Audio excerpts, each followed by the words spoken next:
Hello Flosstube friends and welcome. I am Lisa and this is my channel Cross by Floss, where I chat and share my love of cross stitch with you and hope that you also share your love of cross stitch with me through comments or DMs or Instagram posts or however you choose to share that love. So I'm back. I know it's been a while. And I'll get into that and the reason why, sort of the reason why. I'm not going to go into the actual reason why, but basically I had to take a mental health break at the end of February and most of March and some of it, well, all of March and some of April. Today is Sunday, April 7th, is that right? I think so, April 7th. Next week is my birthday. I'm pretty excited about that. So, sort of, a little excited. But anyways, hi, welcome. Welcome if you are new to my channel. I hope that you like what you see and that you consider subscribing. I am getting so close to 4,000 subscribers, and I will tell you that is not something I ever expected at all during my journey back into cross stitching and sharing it with really what I thought was a select, kind of closey group of people, which actually it is. But there's lots of us. Like, I had no idea. Because, none of my friends stitch and my family doesn't stitch, with the exception of my great aunt who did teach me how to stitch. That is a long story. And she's been long gone. So, yeah, so I just don't have people. So it was crazy to me to find out how big the cross stitch community was. Anyway, today is, oh, and if you're a returning viewer, you know how much I really appreciate you and appreciate your comments and your, I have been gone for a while, so many have reached out to check up on me. A couple of my closer cross-stitch buddies, I have actually seen a few, and whether it's on Zoom or FaceTime or whatever. And but really that's been kind of the extent of my cross stitching in the last 2 months, really. So I'm happy to be back. I'm happy to be back, and I think I'm on an upward swing. And yeah, so today is a stitch with me. I used to do stitch with me's. I'll talk about that during the video as well. There's lots to catch up on. And so if you are new and you're not sure what a stitch with me is, basically the way that I do a stitch with me is I'm going to turn you around. You're going to see my stitching. I hope you don't watch my stitching, but there will be chatting and things going on. And so, kind of the goal of this particular style of video for me is, I think at the beginning of the year or at the end of the year when I talked about my plans for 2024, that I just was going to do 2 videos a month. One that was like my updated, my progress, my finishes, if there were any new starts, that kind of thing, and haul and that kind of stuff. And then I would do a stitch with me once a month, and that video would be more about my life blabbings. I had had quite a few people who had reached out and basically said that my life blabbings were long. And that is true. They are. They can be, because I do blab a lot. And so, I kind of took that to heart a little bit, and thought, why don't I just do one video that is more about the life blabbings? And so if you're not interested in that, you don't watch the Stitch With Me's, and that's totally okay. And if you just love to see the progress on stitching and finishes and haul, which I typically have quite a bit, and that is your jam, then those videos are for you. So, and if you like both styles, then yay, I get to see you twice a month. So however, you know, you enjoy your viewing, that's, you know, that's how we all kind of, you know, have, I personally love long videos. I love long videos, because then I can potentially do other things, whether it's cross stitching or organizing my cross stitching, or getting gifts ready for retreats, or, you know, even play a game sometimes mindlessly.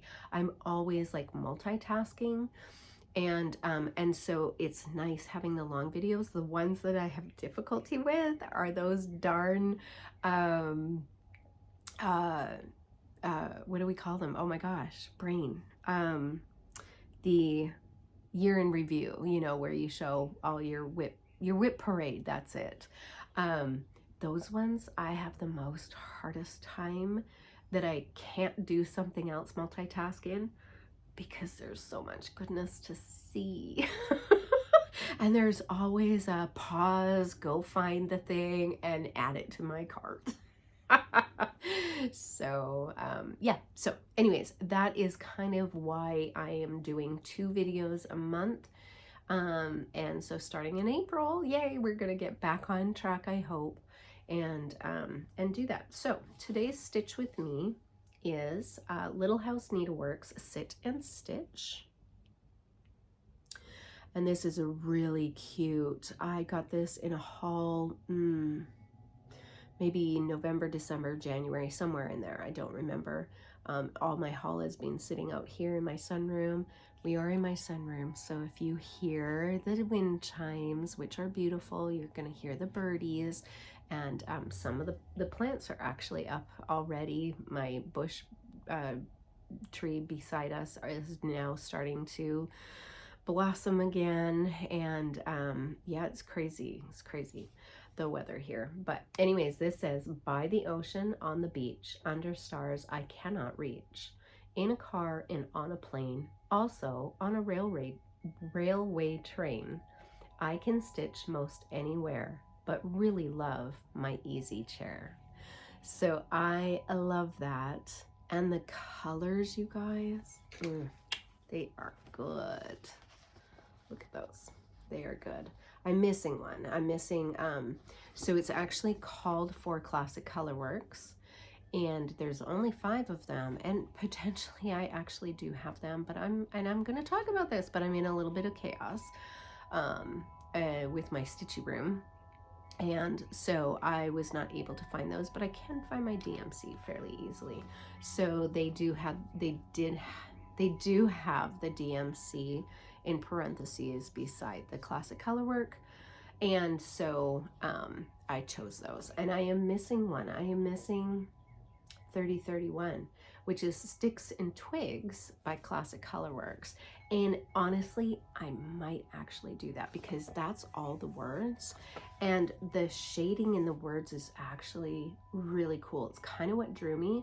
But some of these other things, like, I'm not, you know, down here, like this vase here, it doesn't show any variegation in the picture at all. So why would I use, you know, a Classic Colorworks, which should have the variegation, if there isn't any notable variegation in that? I'm not gonna bother.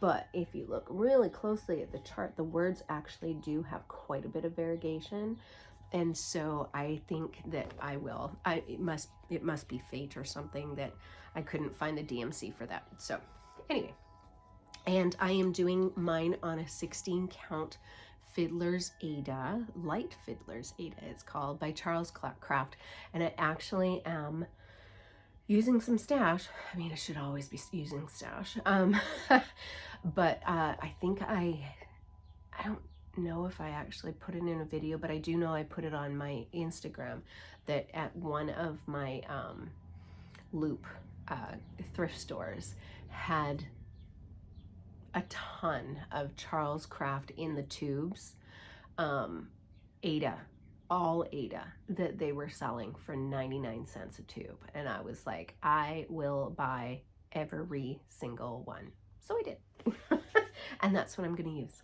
So I hope that you are going to stick with me, and we're going to spend a little bit of time, and I'm going to start this chart. It has not been started, so I'm going to swing you around and we'll get started on that. Grab a drink. Also, like I've been kind of wrestling with myself over what to call these Stitch With Me videos, because back in the day I used to call them sips and whips, or whips and sips. Whips and sips, I think. But whips imply that it's something that I've already started. It's a work in progress, and this is not a work in progress. It's a start. So I don't know how exactly I'm going to, but I will go into that also in the video. But anyways, grab a drink. I have a drink. Also, as I turn you around, we'll talk about that. But grab a drink. Your crafting of choice, whether you are, like me, gonna stitch or play a game, or just, do some crocheting or some sewing or whatever it is that you choose to do. And I will see you in just a moment. Okay, well, welcome back. I am all set up, ready to go. So I have my light fiddlers Ada, which is a 16 count, in a small Q snap, on my Lowry stand, and good to go. It's not in there as nice and tight as I would like, but I'm gonna work with it, so it'll be totally fine. Oh, this is good. So I am drinking, I had gone to Costco. I mean, I always go to Costco, but I don't normally go down the coffee aisle because I don't drink coffee per se anymore. And they don't have like any of the other things that I'm interested in the particular coffee aisle. But because the coffee aisle was across from one of the refrigerator things, I happened to glance over and I saw that they had a box of Vietnamese coffee. And I believe that the name or the manufacturer is Copper Cow, I think it is. Anyways, Vietnamese coffee is kind of like a guilty pleasure for me. I really like it. But I don't drink it very often because there's a lot of caffeine in it, and I do get caffeine headaches. So I try not to drink it very often, so a box is going to last a long time. But I kind of needed it today.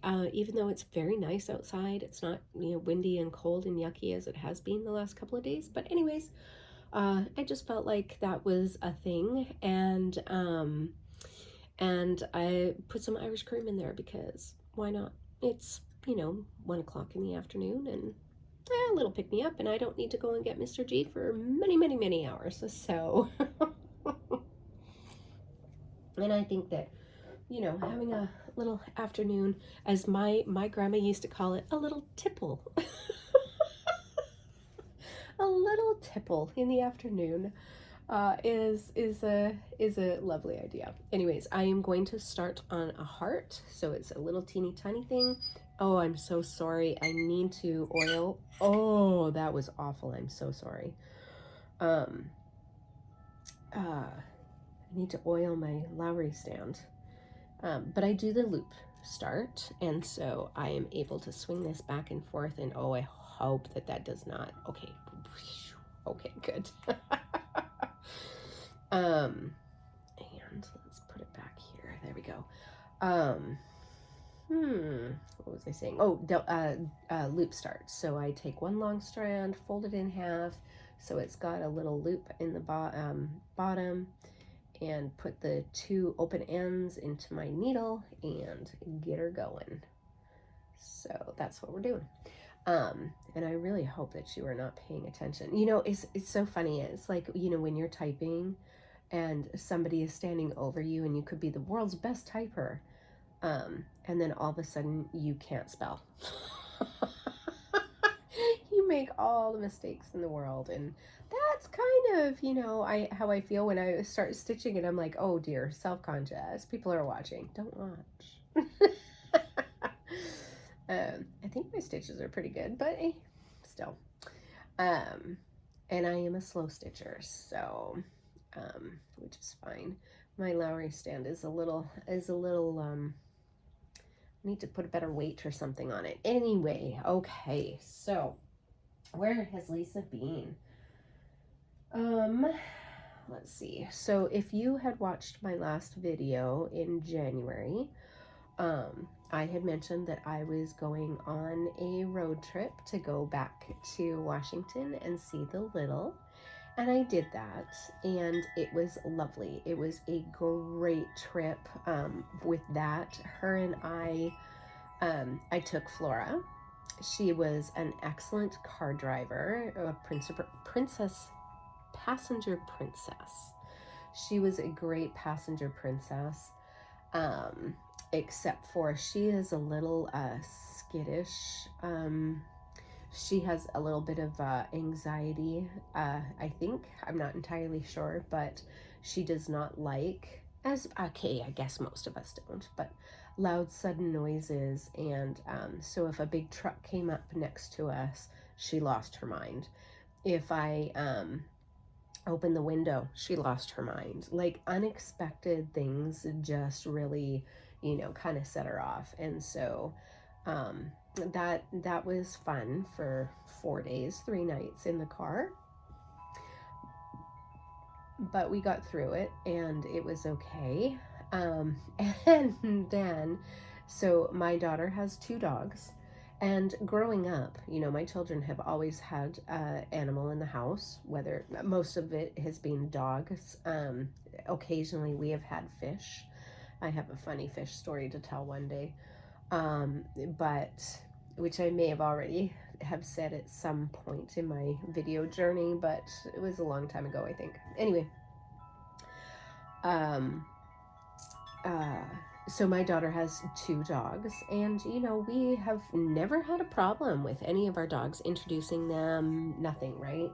So we didn't think that it was going to be an issue at all. Well, it was a bit of an issue. Drip did not appreciate, which is my daughter's Frenchie, did not appreciate Flora being in his place. Now, when they brought Drip home, Rhea was there, but Rhea was, you know, she's 8 now, and are they 8? Almost 9. Rhea and Odin are brother and sister. We have Odin. My daughter has Rhea, and I think they might be 9 this year. Oh my gosh. But you know, so for 7 years, Rhea has either had her brother, or we used to have two other littler dogs. And so there were always animals around, and we didn't have a problem with Drip and Rhea at all. But and probably because Rhea put Drip right in his place right away, and I guess Drip was doing the same thing to Flora, but it did not go well. So for 7 days, we had a lot of issues.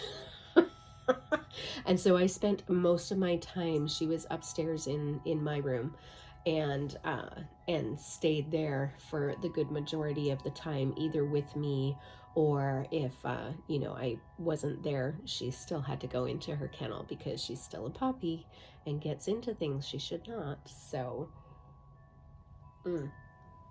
so that kind of that put a little bit of a damper on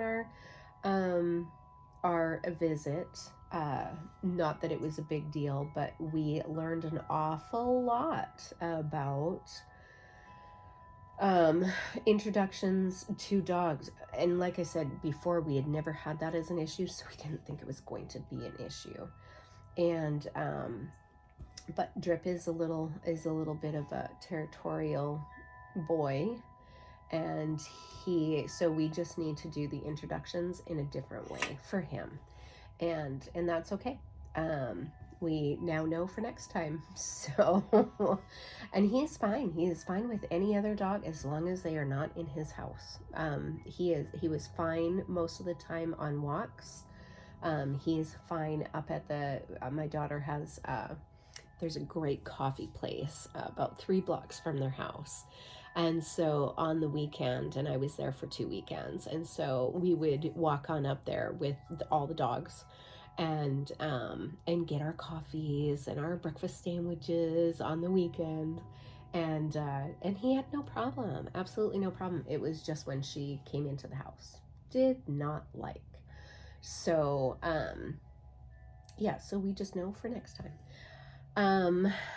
But and I took a lot of stitching with me, thinking, oh, I'm gonna get so much done, right? Because I would have 3 nights going, well, basically 6 nights total for hotels. And, so I would have like at least hotel stitch time. No, by the time I was done getting into the hotel, walking Flora, playing with her for a little bit, having dinner, and I was exhausted. I was just like, it's time for bed. And so I didn't get any stitching done, and that was very weird for me.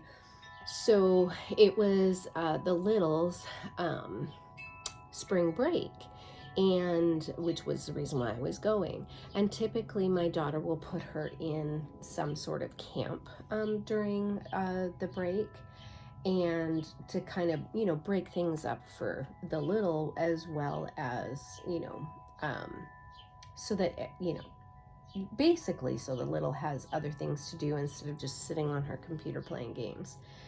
And so that was awesome. And like these camps are things like art or drawing, painting, whatever, learning to sew, learning woodworking, some sort of STEM, things.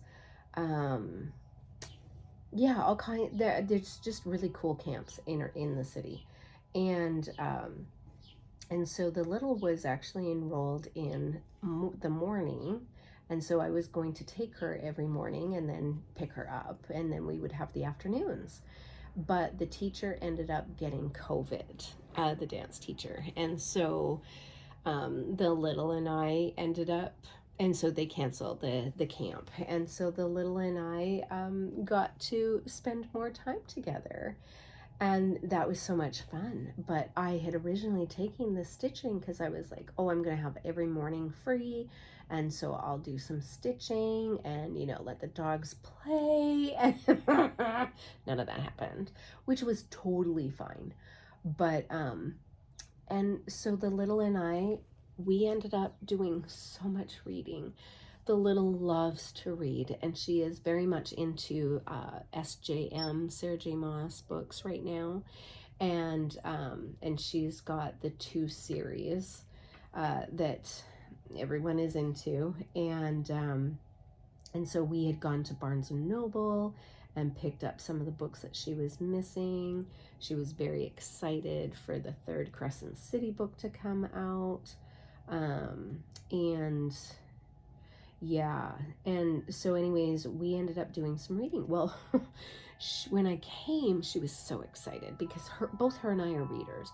And Brendan is also a reader. My daughter is not a reader. I have 2 readers in my family, and well, I guess no, really only one. One child out of 4 is a reader, and then my grandbaby. And so which was very weird for me because growing up, like, I read to all my kids, and anyways, that doesn't matter. But yeah, I was so happy when she became like this prolific reader, and it's so much fun. And so yeah, so anyway, she's been very excited for me to come because she had a book that she got from the library that she desperately wanted me to read. So we spent hours in my room playing with Flora and reading books together. She would read her book and I would read mine, and oh my gosh, it was just so much fun. All right, new color, just a second here. And it was just such nice bonding time. And I loved it. Just loved it. And would not trade that for $1,000,000. So no stitching got done. But that's okay. It's happened to me twice now. I've gone on trips and taken stitching thinking, oh, I'm gonna get this done, and no, not happening. So that trip was so much fun. I had a really great time, and I did have a little thing that happened there, and I'm not going to get into it a whole lot, but it kind of threw me for a loop. Had nothing to do with my daughter or the little, and so yeah, it threw me for a loop. So, anyways, that was a bit of that was kind of the start of sort of my little mental health break that was needed. So then I am on my way home. I'm getting back into Ohio, and you know how you just should listen to your gut, your intuition, right? Like there's always something always tells you. And so Mr. G had texted me that the morning I was leaving. I left on Monday, just after the little went to school. And he had texted me and he said, I know you're really sad, and you know, if you would like to stay for a couple of extra days, do that. Like there's basically what he said was, there's nothing to rush home for, you know, everything is done. You know, like enjoy your time with your daughter, and you know, don't worry about rushing home, basically. And I was like, no, they have a life, they've, you know, are working, and I'm sure that they'd like to get back to it, and you know, I don't want to inconvenience them any longer. And you know, because it's hard sometimes having a guest in your house, and for an extended length of time, and you know, you feel like you need to do things for them, but you know, both of them work full time and they have very stressful, high stress jobs. And so I was like, no, let them, you know, get back to it. The little's back in school, you know. Yeah. And I said, and plus, you know, Odin has an appointment on Friday at the vet that I'd really like to go to with my son, and you know, see how Odin's actually doing, because he's you know, he does the whole like, ooh, we're going up, and then whoop, really down, and then oh, we're going back on up. And so, you know, I really wanted to have a really good conversation with the vet, and kind of wanted to be there. So, you know, I was going to get home on Thursday and late Thursday and get to do that, and then, you know, have a couple of days and pick up Mr. G, and you know, it was going to be fine. He was like, no, stay. So I get into Snoqualmie, and so Snoqualmie is a lot of hills, and it's also where like the snow hills are for skiing, and you know, all of the winter sports. And so and for the most part the weather had been really nice, like rainy, but you know, typical Seattle weather. Oh, did I go over two? I did not. And so I, you know, didn't really think anything of it. Well, I'm halfway through Snoqualmie, and there's a flashing, one of those flashing signs, and it says if you you know, have if you don't have all-wheel drive, snow chains are required. And I was like, oh, really? Because I don't see anything, you know, like the sky was a little like what I would call, you know, the snow clouds and stuff, but not awful. So I was like, oh, okay. And I'm looking at the cars on the other side, and they aren't appearing to be like full of ice or snow or anything like that. So I was like, well, maybe it was, you know, a warning of an upcoming storm, but you know, it hasn't started yet. So be able to get all the way through. So I was halfway through, and yep, hit the storm, and I do have all-wheel drive, so it was not a big deal. There was not a lot of people on the road at the time that I was going, so it was not awful at all. But yeah, a little bit of a storm. And as I'm going about halfway through it, I think to myself, maybe I should turn around. Maybe I should just turn around, text my daughter and say, hey, look, there's a storm up in Snoqualmie. I'm going to just stay with you for a couple more days if that's okay, which of course it would have been. And, until it all like the weather blows over. And I was like, nah, I'm halfway through. Totally, not dangerous. It was totally fine. So, wait a second, counting's hard. So, so I get there through that, and it's totally fine. And I hit Moses Lake, everything is fine, right? I hit Idaho, and they also were going through a storm that day, and so it is just pelting down, and it is cold. Like the weather it changed drastically. And it was snowing, and so I was like, oh, maybe I need to just stop in Idaho, get a hotel for the night. I have not gone that far, like maybe 4 hours of driving, right? And so I'm like, oh, kind of a waste of a day, but it's okay, better safe than sorry, right? And I drive through a little bit more, and it's not awful. And I mean, I do come from Canada, and we're in Alberta, where I learned how to drive winter real quick in Alberta. And so I wasn't super worried about myself. I was more worried about like road closures. And so I got through that, and everything was fine. And then and I don't remember, I start getting into Montana. And it is very cold there too. And they are having like light snow, but it's uber cold. And they were also having like there was some black ice and stuff on the road. And so all of us are going like half speed, right? So if it's 70 there, we were doing 35 or less. And the trucks are going super slow. We're all going very cautiously slow, right? So it's taking some time to get through anyways.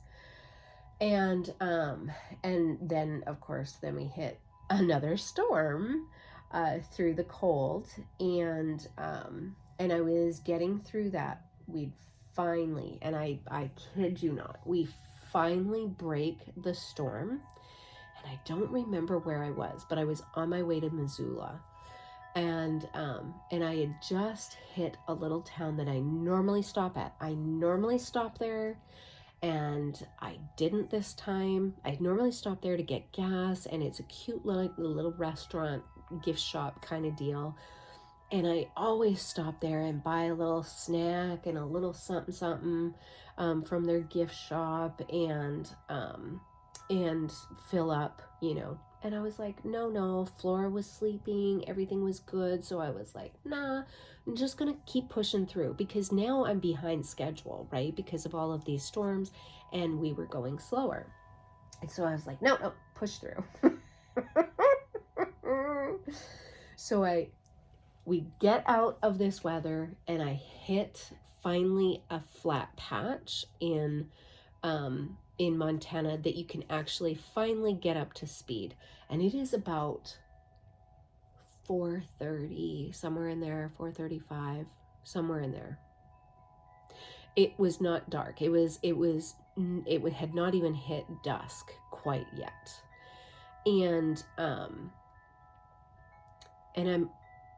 all the trucks are behind me, and some other people who were a little more cautious, and there was absolutely nobody in front of me. I was the only car on the road for probably a half a mile. And out of nowhere comes a deer.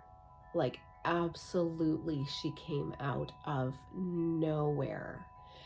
And when I first saw like this blur, I thought, oh, that's really weird, because I just come out of Idaho and Moses Lake, and they both have tumbleweeds, which were blowing across the road. And I'm like, dang, that's a really big tumbleweed, right? And I'm like cluing, and I'm like, wait a minute, I don't know that I've ever seen those in Montana. And then she was in my windshield. And so basically, she she hit my windshield and the whole driver's side of my vehicle. Oh my goodness. And of course she's now in the lane, you know, quite behind me because she flew, and she was a big girl too. She was a big girl. And so anyway, some very nice, you know, and now all the trucks are screaming by because now everybody is able to get up to speed, right?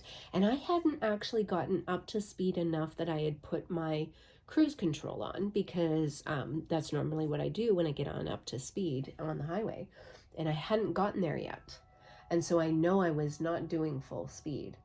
And anyways, she still did some serious damage to my vehicle. And did I do enough here? Just a second. I don't think I did enough here. Ugh. Wait for it. I have to do one tiny baby frog.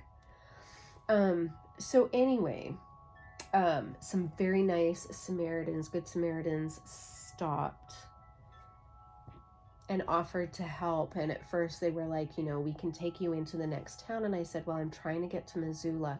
And I was still probably,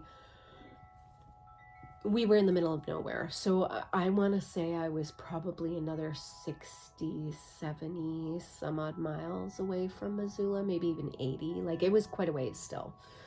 And, but we were in the middle of nowhere. So of course now, you know, I'm parked on the side of the highway. Let me back up. I'm parked on the side of the highway and I call Mr. G.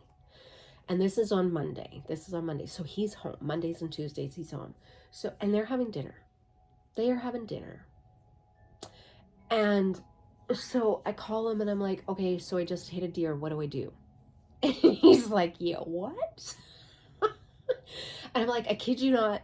This thing came out of nowhere. I hit a deer. My car, like, she smashed my windshield on the driver's side. And I have glass inside my car. I don't have a side mirror anymore. I haven't even gotten out of the car to see like the rest of the damage, right? And then the nice people were pulling up in front of me to offer help. And so I'm like, what do I do? Do I call the police? Like, what do I do? Right? And all the trucks are screaming by, you know, everybody is getting into the other lane and on the 2-lane highway. And oh my goodness. And I can see her behind me, like down away. And I'm like, oh my gosh, Mr. G, what do I do? What do we do? And he is like, okay, well, first off, are you okay? And I'm like, yes, I'm okay. And he's like, do you think she's dead? And I'm like, I don't know. And I said, and I'm quite a ways ahead of her. Like, she flew, and you know, like, and it took me a bit to stop. And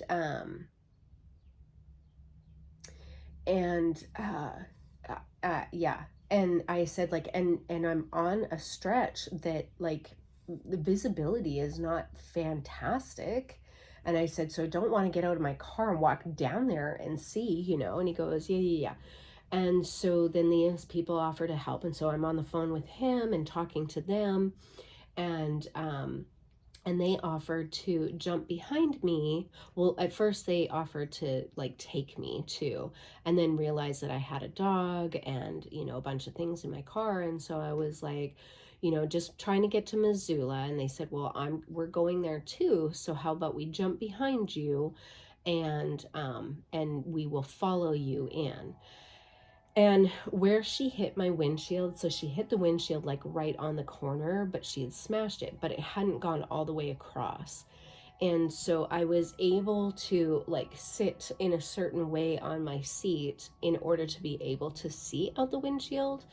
And get there, because again, we were in the middle of nowhere and there was big storms behind us and there was apparently a storm brewing ahead of us. So we were like just in the middle of like a spot. And so like nobody was gonna come out to us. And plus, yeah, I mean, literally we were in the middle of nowhere. And so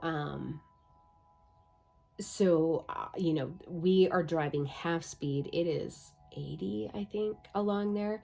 We were doing 40, 45 with our blinkers on. And they were so nice. They followed me all the way in. They were just so kind. And then I was on the phone with my insurance agent at that time as well.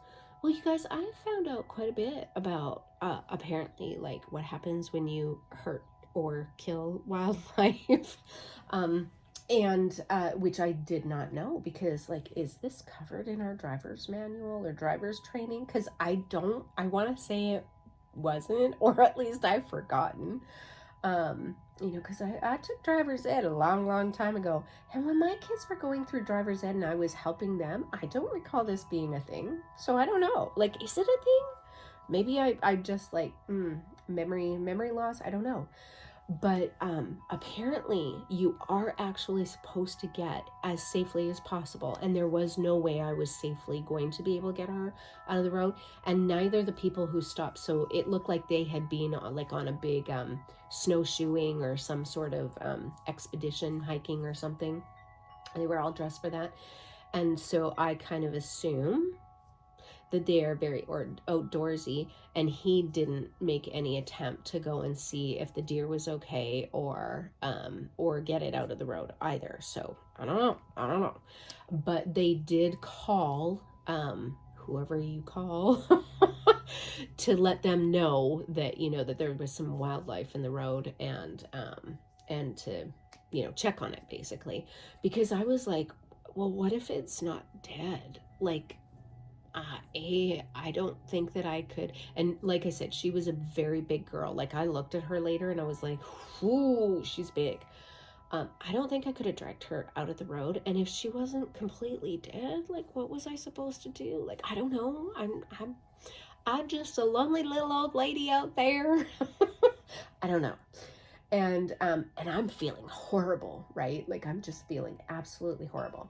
So anyways, my insurance, they were so nice. She was like, if you are able to safely get into Missoula, then we will get a tow truck to come and get your car once you figure out where you're going to be staying, hotel wise. I mean, they were just, oh my gosh, they were fantastic. And just, yeah, like, I have Connect through American Express, and I have got to say, I've had a house fire through them. I've had a few accidents that were not my fault, that they took care of. I just, honestly, I very much love my insurance company, and they got everything going so quickly. It was wonderful. So highly recommend them. I really like them. Anyway, so she also, because I wasn't going to be able to have a car, and so she was able to coordinate and get me a rental vehicle, which is not on my plan, but through like their rates. And so I was able to get a vehicle from Missoula, Montana, back into Ohio, which was still like 1,900 plus miles. And yeah, and for not a lot. And I didn't have to pay for mileage, which was really nice, because if I had done it on my own, I would have definitely paid. But because the insurance, finagled all that for me, I was able to get a really good, a good deal, anyways, for one way. And so, anyways, it was just, yeah, they were wonderful. And so then I took my car in to the collision people who were going to fix it, and they gave me every indication that, based on the age of my vehicle and the damage that was done, which was extensive, but they felt that, I would get my car back in about a month. And so I didn't empty it out. I was like, oh, okay, I'm going to have to fly into Missoula and pick up my car and then drive back home, and, kind of that inconvenience. And I mean, but it is what it is. And so I was like, okay. And So, long story short, no. The insurance actually wrote my car off because of the amount of damages. And when I called about my car, probably a week and a half later or something, um, I ended up getting the regional manager for Idaho and Montana because they had had some personnel situations, and so mm, uh, the guy who told me that I was going to get my car back, they don't even understand why that he would have said such a thing given the amount of damage that was on my vehicle. And at that time I would have, absolutely cleaned my entire car out, but because I thought I was getting it back, I didn't. And but they very nicely sent a FedEx package with the things that I cared about that were in the car, and the rest they could either donate or throw away or do whatever they needed to. But the gentleman was just so sweet, and he got on his personal cell phone and he went through my car with me on the phone, from the glove box to the center console to underneath the seats and the back of the trunk, like all of the things. And put aside the things that I was like, oh yes, I'm gonna need that spare Honda key, which is my son's spare key, which I always keep with me because, like, if he needs it, which was silly. I took it on my trip because that wasn't going to do him any good. But normally I have it, with me so that I can, if he needed it, I could drive to him and we had it. And we're searching in the house for this spare key, which, if you have stayed with me any length of time, you've heard the saga about my car and me locking my keys in my car and not being able to find my spare and having to get the AAA to come, and all of that. But yeah, Black Beauty is no more. and I'm a little sad about it, but like I said to Mr. G, I said, I think the car is jinxed. I'm very certain that this car is jinxed. Let me count.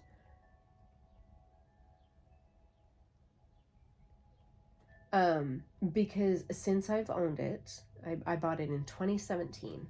In 2017 I hadn't even had it for, 4-6 months. I hadn't even had it. And the guy who came to deliver some lumber to my house ran his forklift into the back of it. And at that time, I didn't get my car back for like 3 months. And, but I will say that Caliber did an awesome job. And then after getting it serviced at the Mazda dealership, they had these weird poles where they parked the car. And I was looking at my backup camera, and it had started to rain. And so I was looking at my backup camera, and I turned too sharply and I hit that pole, anyway, I hit the pole and I dent scraped the front of my car. And as the lovely mechanics who were standing outside watching me back up, and then they literally did that face, when you do the ooh, and I am now laughing hysterically because what do you do, right? And they were so sweet because this happened like a couple of days before my birthday. And as a gift, they buffed it, pushed it all back out, and buffed it back out for me, which was just so incredibly generous of them, and did not charge me for the time or the materials. It was really nice. So that happened. And then what else happened? I had the guy in Seattle who rear-ended me, and then found out that what he was driving wasn't even his vehicle, and he never reported that accident to the people that he borrowed their vehicle for. And so when the insurance company contacted them, they were in shock. They had no idea. And so that one happened. I locked my key in the car, and absolutely nobody offered to help me. And in the meantime, my daughter was, and I've said this in a prior video, but my daughter was looking in at home, you know, for my key. And of course, I'd also, along with my key, I had locked my purse, my key, and my phone in the car. And so I had to go back into the Safeway, and all the groceries were in it. So I had to go back into the Safeway, and thankfully I knew my daughter's number off by heart, and I was able to call her and say, hey, can you look for the spare key in this place, this place, this place, and this place? And because I'm not sure which one it's in, and she couldn't find it. So then she drove to Safeway to see if she could maybe help me get into the car, and that didn't work out. So then I drove back home in her car, and she stayed in mine, at mine, outside of it. And I'll tell you what, you guys, I was outside of my car for, you know, however long it took for her to, you know, look for the key and then drive down to me. Let me count again.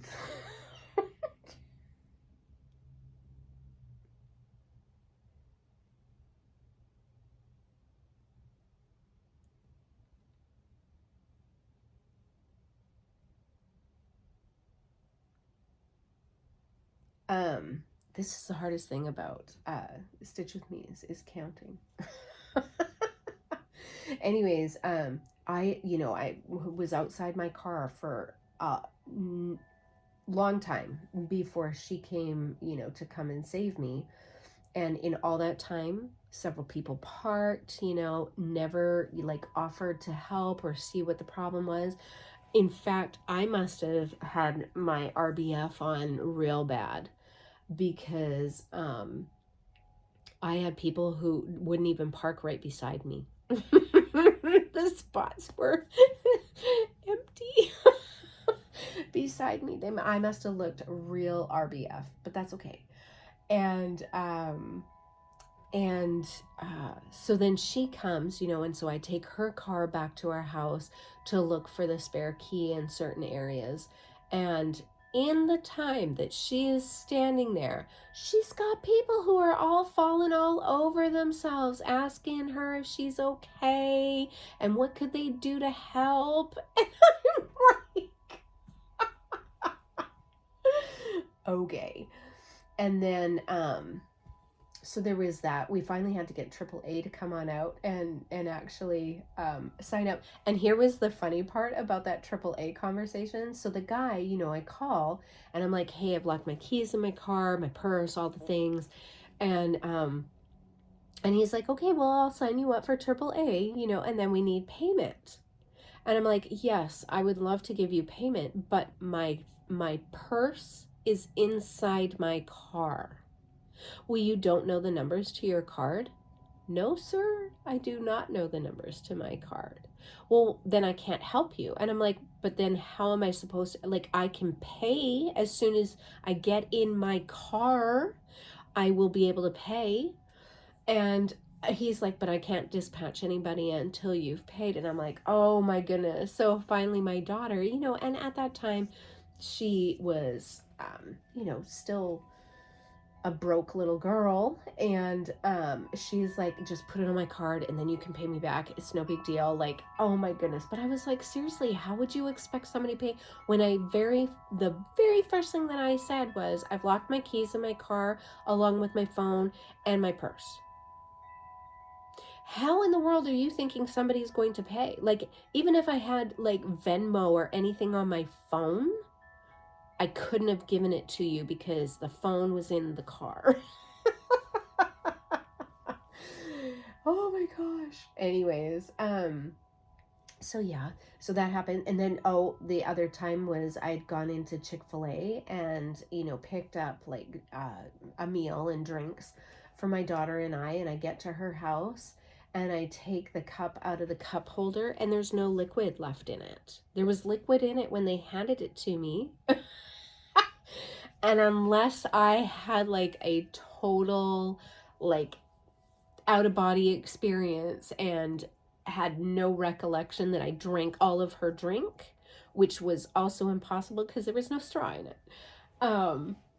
But yeah, like the liquid went, it left the cup, and it was in my cup holder, and there was no liquid in my cup holder or anything. So like where it went, mystery to us, no idea.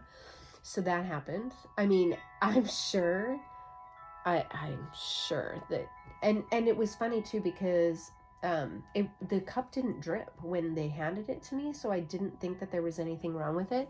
But the bottom, like, it just like had a leak, and it went fast. So that happened. I feel like there's something else. Like, I've had so many things happen in that car, and Mr. G has always said to me, like, what is the matter with you? Like, seriously, what? I don't understand. Like, your car, like, is it invisible? Like, what is happening? I'm like, I know, right? Yeah, I don't. Yeah. And then the deer was kind of the final straw. So when they indicated that I was going to be able to get my car back, I looked at Mr. G and I said, I think you're going to have to take a week off, because I don't know if I can get behind the wheel of that car again.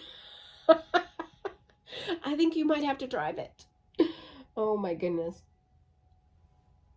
And he laughed, and of course, he would have done so. But they ended up writing it off anyways. So, yeah, so that all happened for the Washington trip. And then March is a hard month for me. That's the month, my dad passed away in. And of course, even though it's been a long time, I mean, it's been, how old is my youngest? Is so 18 years, 17, 18 years. But I was a daddy's girl. And also, my dad had pancreatic cancer, and didn't tell my brother or I how bad it was, and we didn't know. And I did not realize how bad it was until I got to Ontario, and saw him in hospice. And of course, he didn't last much longer after I got there. And so yeah, March is a really, really hard time for me. And so between the things that happened in Washington, with a family member, and then the deer, and then dad, and just life, like just life. And so it hasn't been anything like massively tragic or anything like that, but just a bunch of events that led up on top of each other. And I just had a really hard time getting day-to-day things done. And so it just was a little beyond me to do social media in any way. I really have not even been on social media that often at all either. And it's funny because my granddaughter and I share, she has my old iPads and my old iPhones. And my daughter has never, she keeps saying she will, because, my granddaughter and I, we share pictures. Like, I'll get onto my photos and I'm like, oh my word. So she has like her own folder for her pictures. But yeah, like I get all kinds of anime and funny memes and that kind of thing in my photos. And when it always looks like I'm online when I'm not, because we are sharing an account. So anyway, I'm hoping that my daughter will finally get her own account. We've been talking about it forever, and it just has not happened. So yeah, so just not really being, I have not done a whole lot of stitching. I did try to do on March 30th, I think, or 31st, one of those days. I did try to do a Stitch With Me video, and I taped a whole video. I have a new start. I taped a whole video, and I started watching it back, and I was like, nope. I just was not in it. And yeah, so anyway, but I think I am on the upswing, and I think those of you who have reached out, it means the world. You know, I'm so grateful to this community because we are just so um, willing to lend a hand, lend an ear, whatever. And I have a couple of people in particular. There is one lady who, she is like, literally, she is the sweetest lady ever. And she writes notes and she sends them in the mail, and she's just so, every time I see something from her in my mail, just a little card, a little note, sometimes she'll send a sticker, just something, and just uh, my heart just, I, yeah, I mean, I think you all can understand when you get that unexpected. And unfortunately, I don't reciprocate as often as I should. And and it really hit home because, like, Mr. G was like, you were really, really lucky. Like, this deer thing could have been a lot worse. And yeah, it 100% could have been. And you know life is honestly very short, right? Um and I best of intentions, and I say this to my mom too. Like, I don't talk to my mom on a daily basis. I don't text her on a daily basis. I honestly, I'm super fortunate if I talk to her maybe once a month or once every 6 weeks, and that's awful. And I'm one of those people that, those people that are like, when you're present, I'm present. If you are in front of me, I am present. Like, you are basically the only person in the room. Like, you have my attention. I'm there. And it's not that I forget about, it's just like life. Like, I tried to explain to my mom, I don't even talk to my grandbaby every day and text her every day. And part of that is a 3 hour time difference. I'm not going to text her at 10 o'clock or 8 o'clock in the morning my time, which is 5 o'clock her time, right? So part of it's that. But then there's days like, I don't know what happens to the day, and all of a sudden it's gone, and it's like 10 o'clock at night, and I'm like, where did the day go? And so yeah. And part of that is I'm just not a structured person. And I kind of go with the flow, and I'm Mr. G is more that structured person, and he talks to his son weekly. And he is the one to always say good morning to me. He is always the one to say good, have a good night. He is the one who always, I am awful. It is awful. But if you are in front of me, I'm there. And of course, if there was ever an issue, I drop everything. Like, I drop everything, and I would be there in a heartbeat. A conversation, a phone call, a FaceTime, a meet, whatever it is. That's kind of who I am. I have best of intentions. I buy all the cards. I buy all the thank you cards, the thinking of yous, the you know, um just a note, all of that. I have tons of them with best intentions. I buy the stickers. I have like flosses set aside. I have like all of these things, and I do not reciprocate as much as I should. And I need to, and I recognize, and I want to, do better, because there comes a point also that people, if they don't, I don't think, and I'm one of those people. I don't think that when I do something, I never do it with the expectation of getting something back. Like, that's not who I am. And I think the majority of us are that way.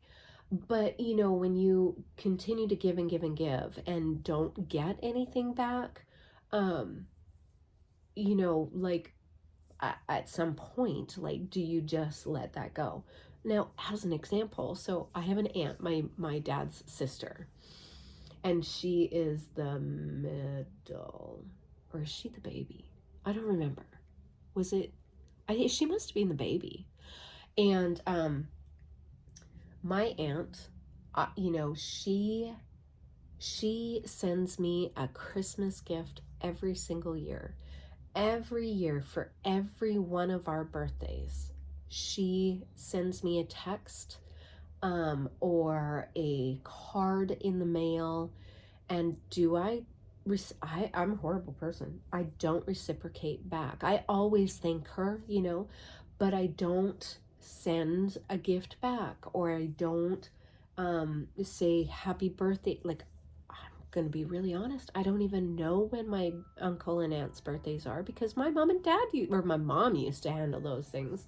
And then as an adult, like, I got busy with my family, and it just, yeah, it didn't happen. And so I said to my mom one day, you know, like, Aunt Linda, she is just so sweet, and she continues to send things, even though, like, I am not the first to send her you know, happy birthday, Aunt Linda, or wishing you a happy Easter, or whatever, right? She's always the first.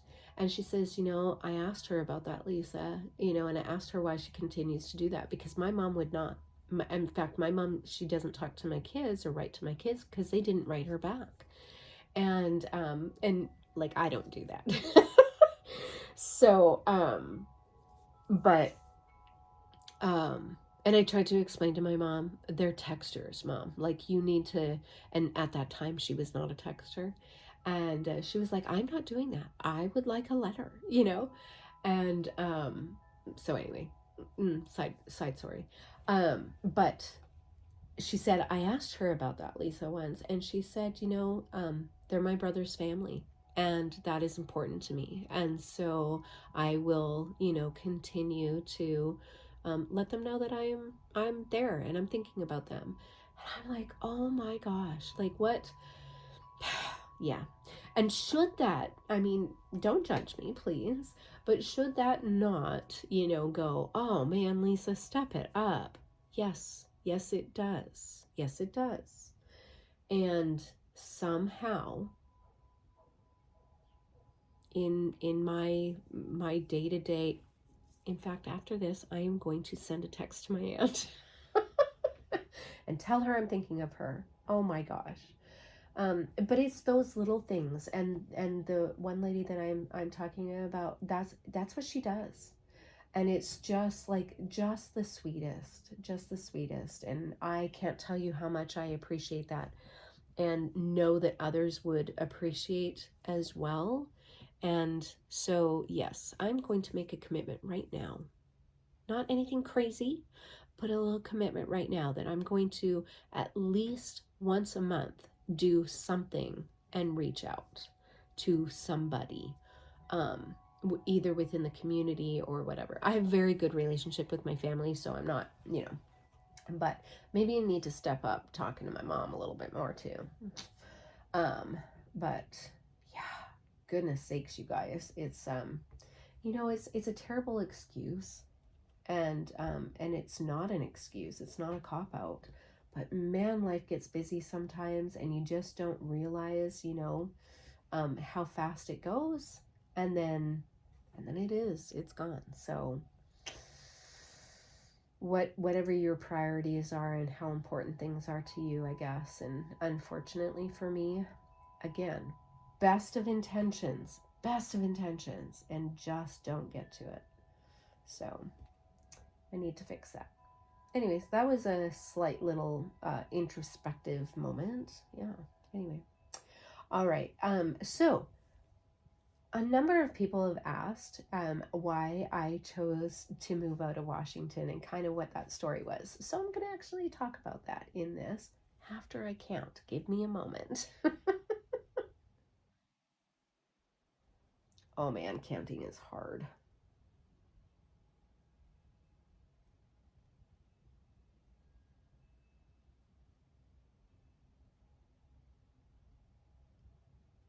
pretty sure that that's right.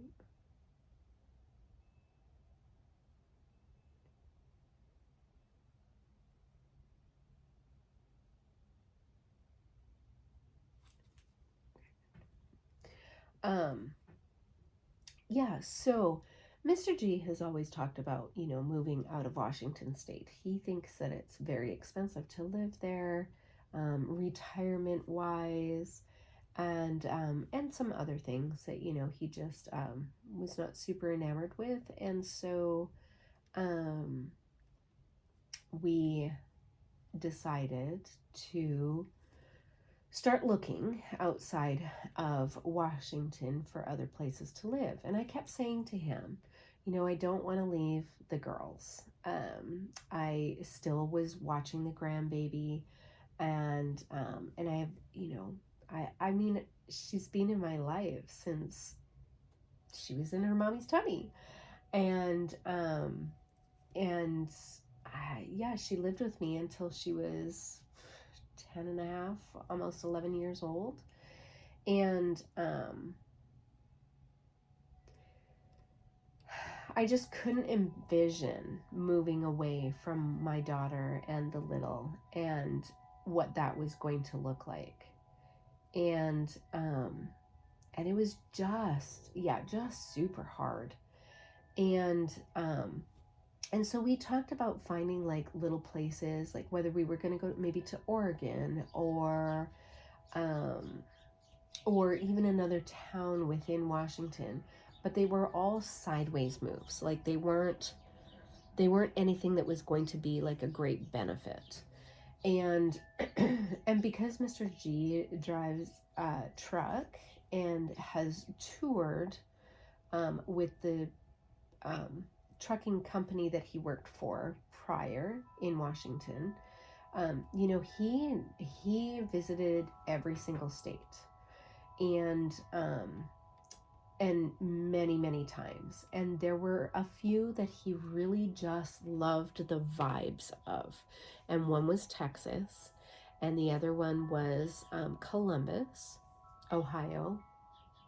And I want to say there was, I think, one of the Carolinas, and I don't remember which one. But he really loved like just the feel, the way the people were, he really liked it. And Mr. G, is he's a like a kind of a good old boy, kind of thing. Like he is the please and thank you, yes ma'am, no sir, kind of, that's how he grew up. And that's how he is. And in Washington, that is not really so much a thing. And in Washington, it's very fast paced. Mr. G is not fast paced. He is nice, slow, and methodical. I'm fast paced. And he just really loves the, and people don't really have time for each other in Washington. And not to say that they are not polite, because they are, but hustle and bustle, and people are very, Washington is very much a technology state, technological state. Is that right? And so, oof, I'm so sorry. Beep. There we go. And so people are much more fast paced, kind of like keep to themselves, that kind of thing.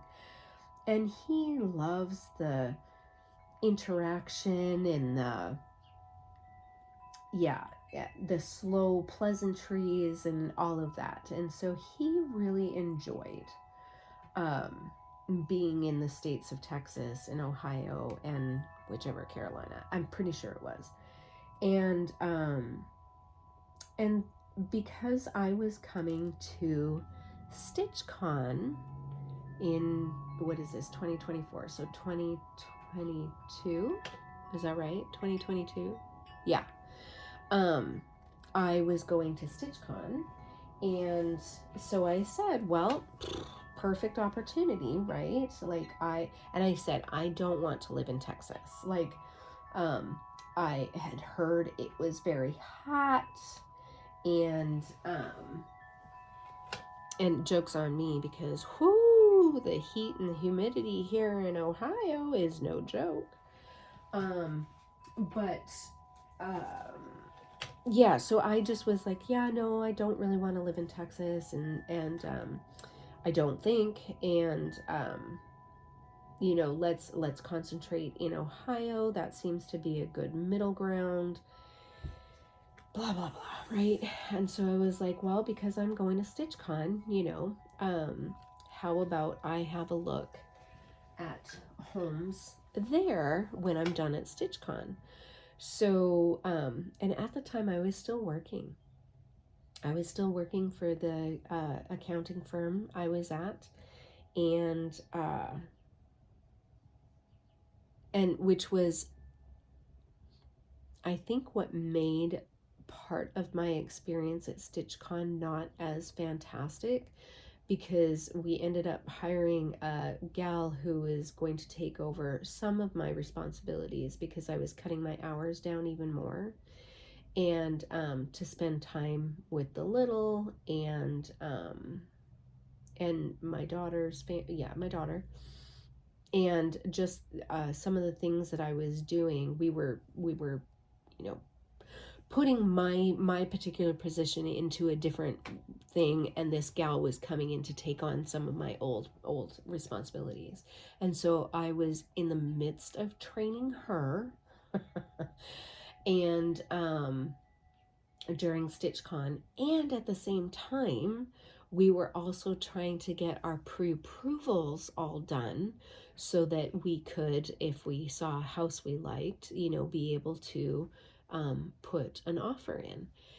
And so that was all going on during StitchCon. And so to say that that was a lot of stress was an understatement. Plus, there was also the fact that there was a 3-hour time difference as well, where I was at. And so I, during StitchCon, that was the midst of, the work time for Washington. And so so that was a little stressful. I was in meetings during like a good portion of StitchCon. And so I think part of that was, and also 300 people, and it was very overwhelming, and I hadn't gone with anybody. I didn't really know anybody except a couple of people online that I had talked to.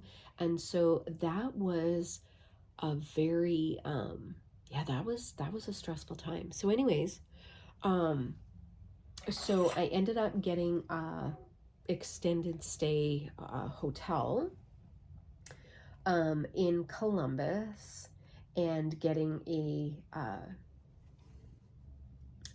realtor, and telling him, kind of like some of the things that I was looking for, what I wanted to pay, all of that, and starting to, tour houses.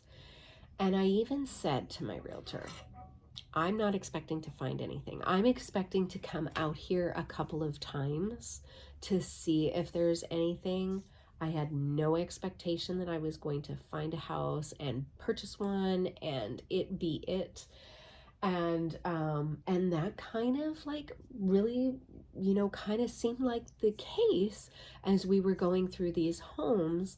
And I was like, no, these are not going to work, so for example, one of my things was I was looking for a basement because the two boys would have gone to the basement, right? Lived in the basement. We would have made it into like a nice place that they not only had their own space, but potentially like a small kitchen down there and stuff, so that that they lived at home, but they didn't feel like they were living at home, right? And so but all of the homes that were in the price range and in the area that I was looking at, I was lucky if they were 6-foot ceilings. Well, my youngest is 6'1", so that's not going to work out so well. And a lot of the basements, and so my realtor basically explained to me that, back in the day, older homes being built, basements weren't to be lived in. Like, they were storage areas, or they were the cellar, kind of deal. And so they weren't really meant to be lived in. And so we would have to go further out. And so after looking in different cities and or counties, I guess, I don't know, I actually had to kind of um, beg him to come out to where we currently live. And he kept saying to me, "You don't want to live out here." And I said, "Why not?" And he was like, "Well, because it's not really considered Columbus." And I said, "Oh, well, does that matter?" And, because what do I know, right? And he was like, "Well, it does, because, like, if you want to get into Columbus, it's quite a drive." And I was like, "Oh, well, what's quite a drive?" And he's like, "Oh, 40 minutes to maybe an hour. And then depending on traffic, it could be a little more." And I was like, "Well, that's actually not that bad for me, because me going from my house to my daughter's house every day, for the little, was an hour at the very minimum. And I did that every single day, twice a day. So that was no big deal. And so I was like, okay, well, that I'm not concerned about that, not at all. And so he was very begrudgingly found a few homes for me to tour here. And we got to one of the homes, and I really liked it. It was a newer build, but it was in an HOA, which I did not want to be in. And not that the fees were a lot of money. In fact, they're so minor out here. I was like, oh, maybe an HOA would not be horrible, but it is, because they wouldn't allow us to build a 6-foot fence for the biggie dog, and that's a problem. So, and they were like, "Well, you could put an electronic fence in," and I was like, "Yeah, that would be great for a newer dog, but a young dog, but he's pretty used to being able to roam, and he doesn't wear any sort of that type of collar and trainability for Odin. Plus, with the seizures and stuff, we were like, no, we would really just like to build a fence, and if that's not possible, we're gonna have to continue looking." And did I make a mistake? 3, 2. No. So the newer builds were not somewhere that we were gonna continue looking in. And so we ended up on this street where I currently live, and we looked at a house down the road. And funny story, we had mistaken so there were 2 houses on the same street that we were having a look at for private showings.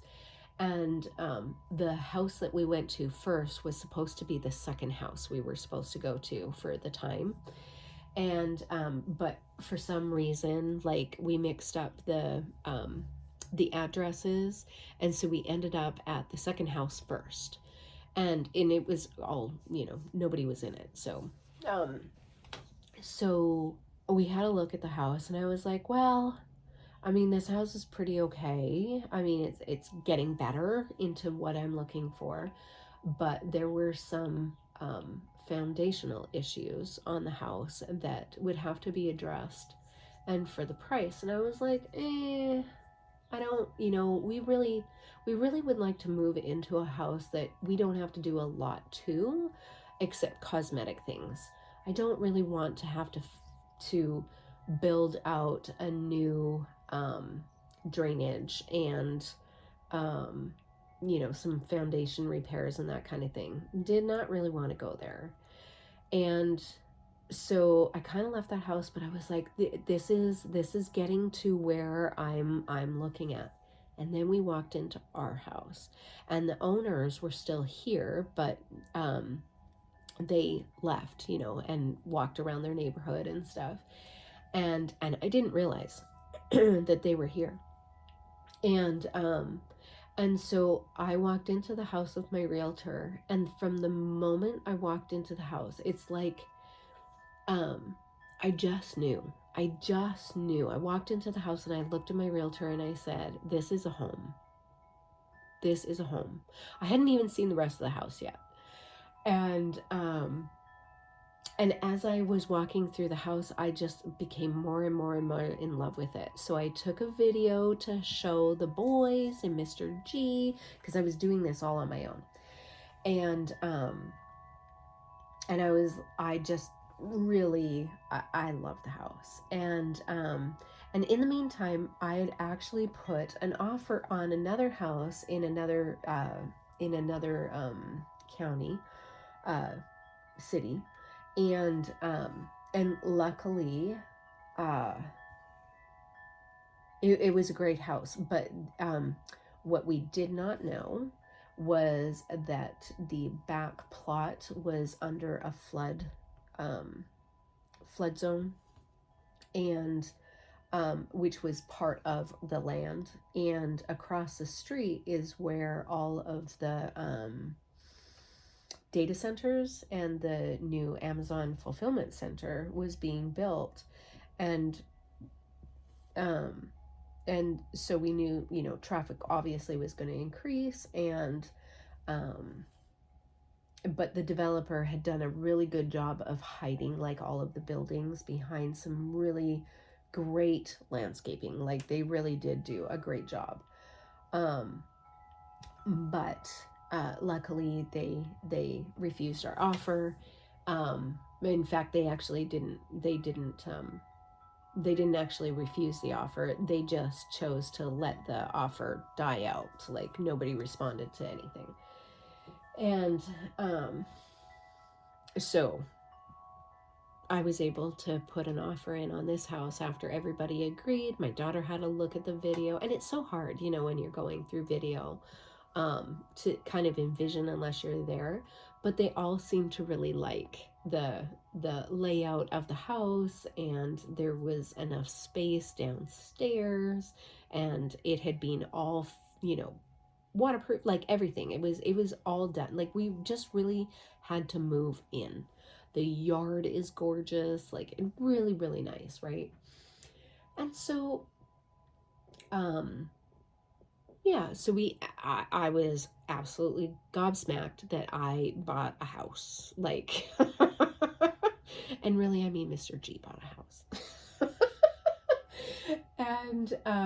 And so, then there was the whole like rigmarole of getting papers signed and, the deposit down and all of the things, right?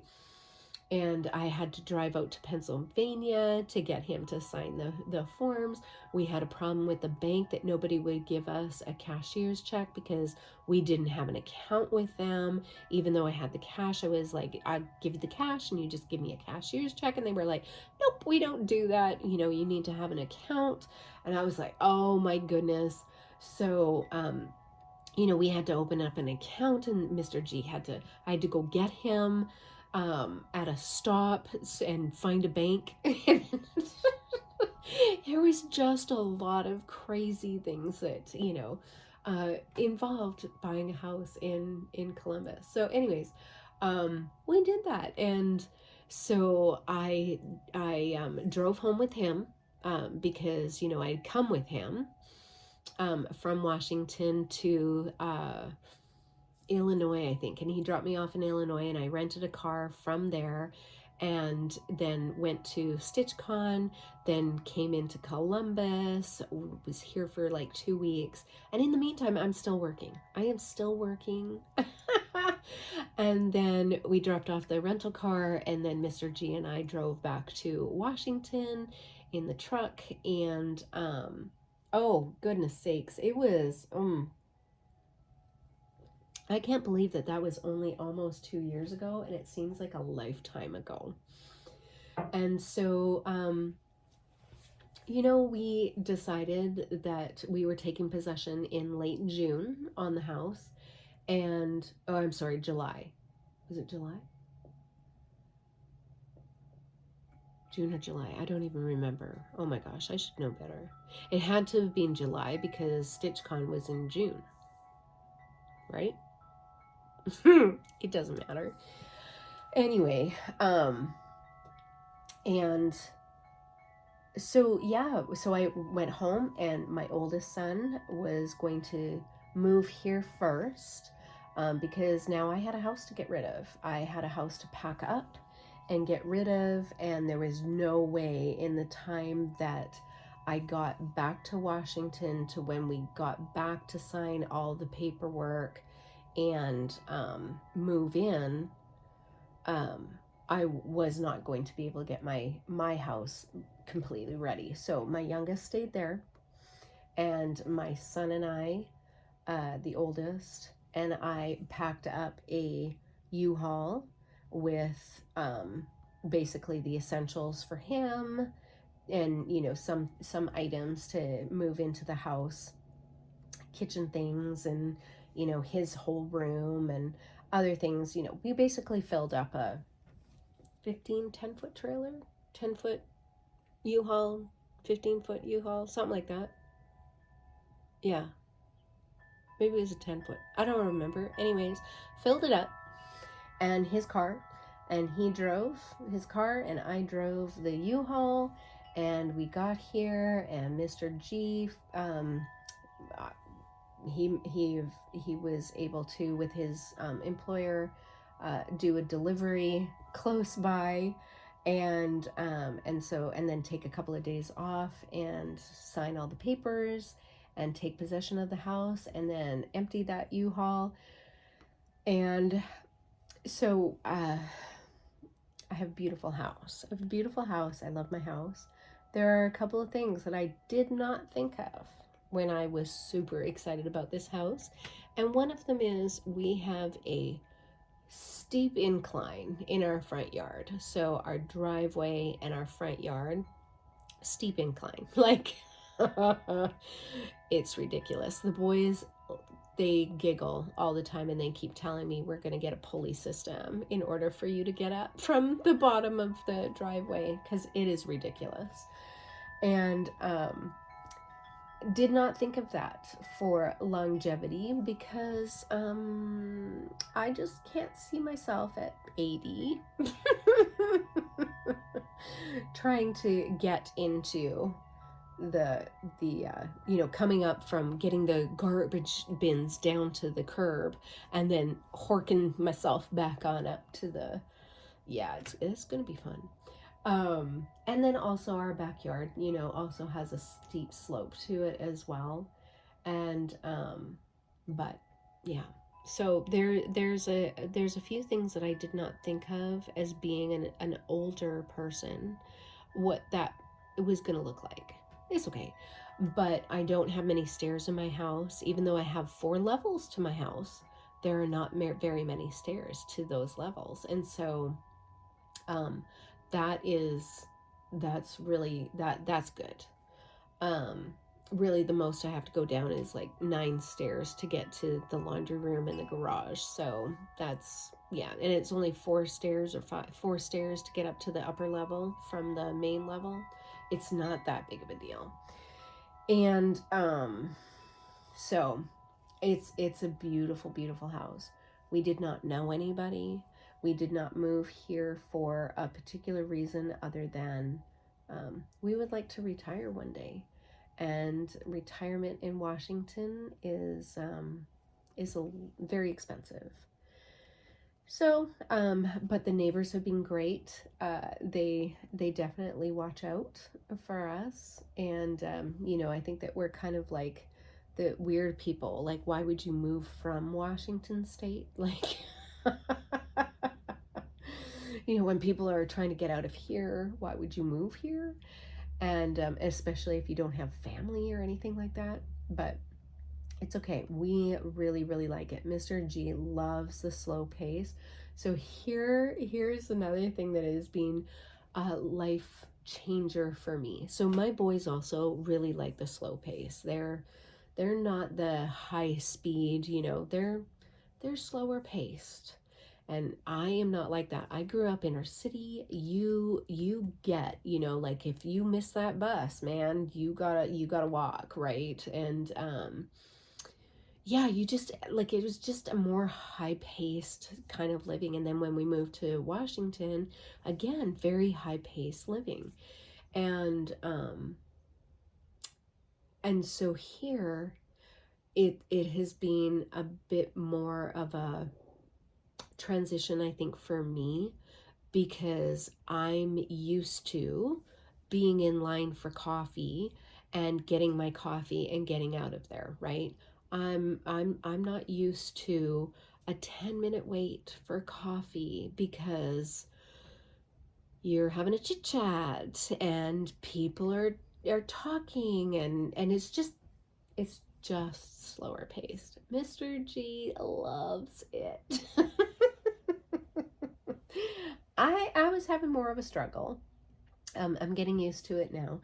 But the other thing about living here too is that, so in Washington, I have said this many times, it rains 13 months out of the year. A lot of rain. There is sun, but a lot of rain. Here it also rains, but you get more of the four seasons. Now, when I moved here, I was promised that there were four seasons here, that we got a wicked winter, beautiful autumns, beautiful summer, beautiful hot summers, and a lovely spring, right? Rainy, but lovely spring. I'm still waiting for the winter. I mean, last year was probably the most winter we had. We used our snowblower once, and I should not complain because I know other places in the country have had awful winters. But I came from Alberta, Canada, where we got our four seasons.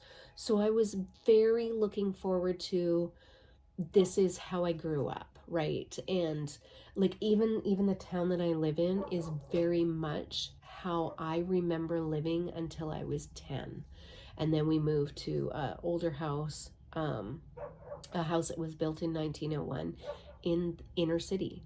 And then I went to inner city schools, and and it just was a different level of living.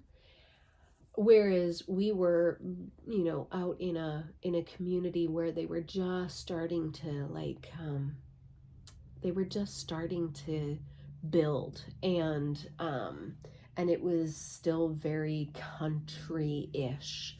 And the neighbors all knew each other, and y'all hung out together, and you played canasta, and you played bridge, and you played, the one neighbor who got a swimming pool, everyone in the neighborhood was in it, like, it was very community friendly. Versus then when we moved inner city, not that it wasn't community friendly, like the neighborhood looked after each other, but outside of your immediate neighborhood it was not the same. And and that's what this is. Like, the community is just like all very encompassing and just so nice. And even the house, like, the neighborhood I live in reminds me very much of the neighborhood I grew up in. And so, yeah, I was kind of had this like expectation of like the Indian winter or Indian summers, being the autumn, fall.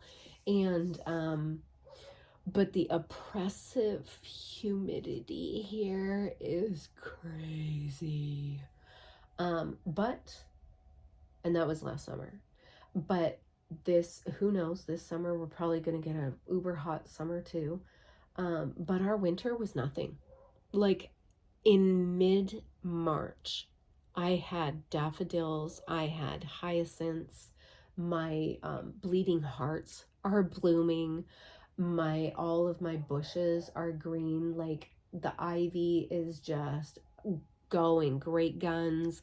Like, it is crazy how much stuff has bloomed and not died. Like, we haven't had huge frosts, which normally, like, my understanding is until I think it's the second week in May, they tell you don't plant anything because we're still getting frost. Nope, we haven't had that. So it's just being crazy. And then there's the standing in line, and goodness sakes, like, I say, my kids will say to me, are you ever coming home? Because I'm like, I'm just gonna go to the grocery store, I'm gonna do the loop, and I'm gonna do a couple of errands. And 6 hours later, they're like, are you bringing home groceries? Like, what is happening? I say to them, literally, if I'm going to go shopping, it is an all day event because I can go to Home Goods. Okay, I kid you not. The difference between Home Goods in Washington and Home Goods, Ohio is this.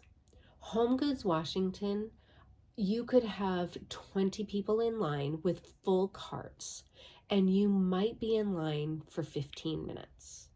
Here, there might be 5 people in line with 3 things in their carts, and it's going to be a half hour.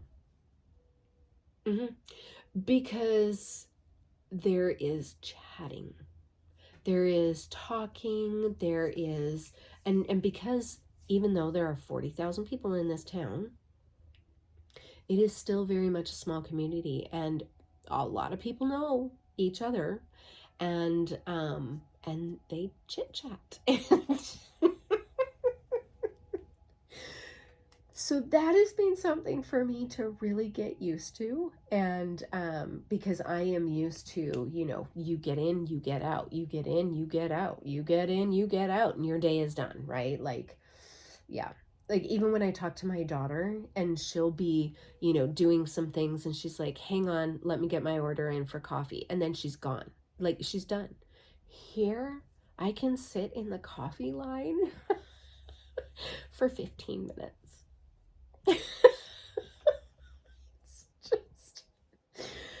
It's funny. It's just a difference, but I really like it. I miss my girls fiercely, and that has been very hard for me.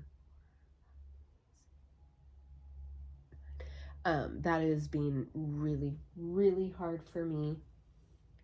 But I do get the opportunity many times a year to, whether I fly back or drive, get to see them a lot. My daughter calls me almost every day, sometimes twice a day, and we chit chat while she's on her way home from work or going to another job site or whatever, and when I see the little, I get her 24/7, and it's just wonderful. So, but given the deer thing, I think I'm going to be flying a lot more, which honestly is actually cheaper in the long run. But I'm left without a vehicle, and while I can rent one, it's just it's just another level, I guess. And yeah, so there's that. And what else has been?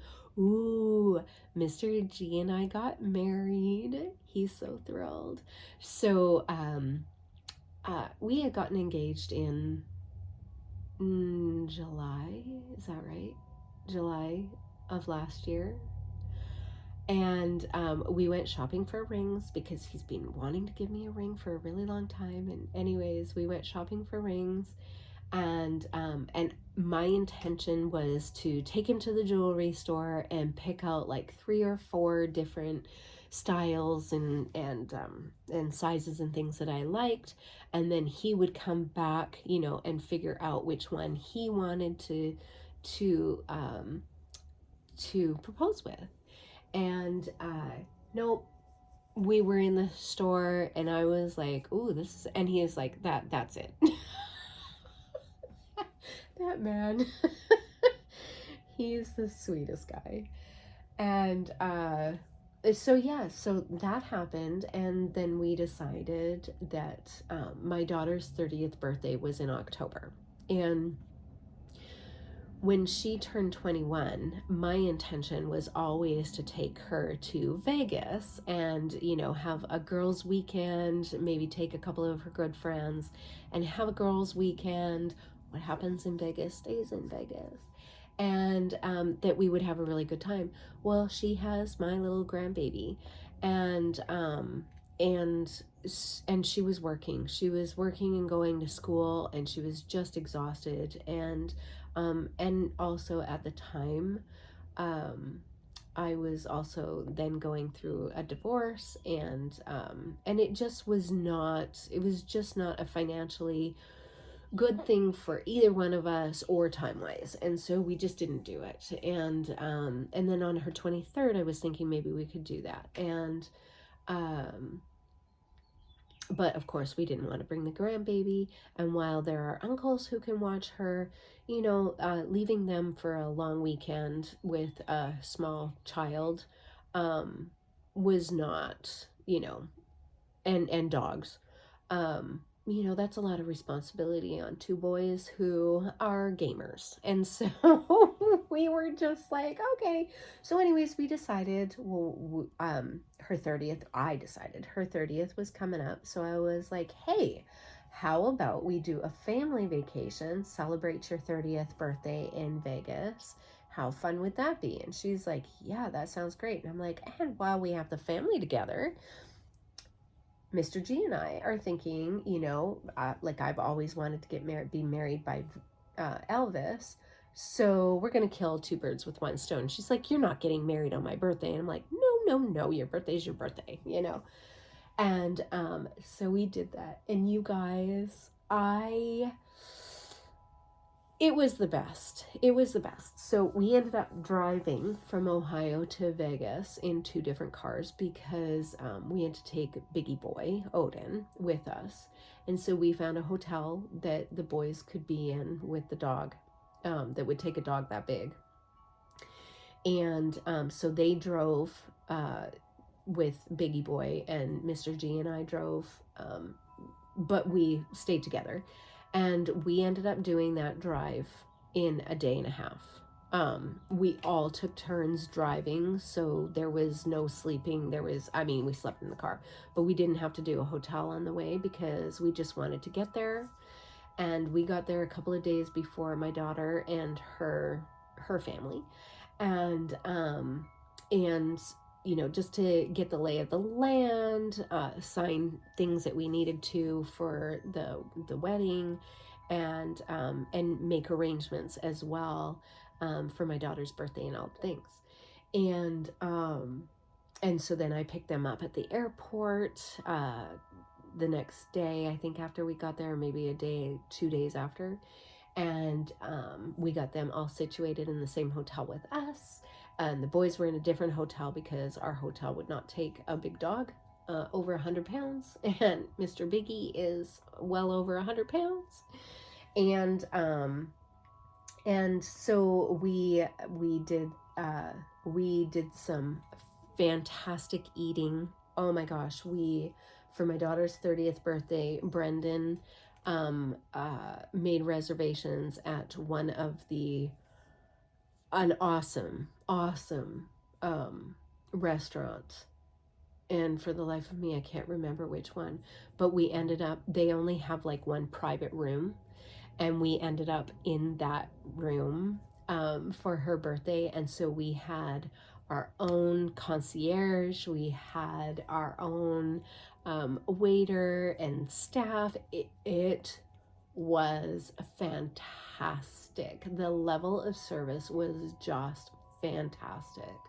So I think that was our very first like big expensive we that we did. And then oh man, we ate so well. It was gross. We Ubered everywhere.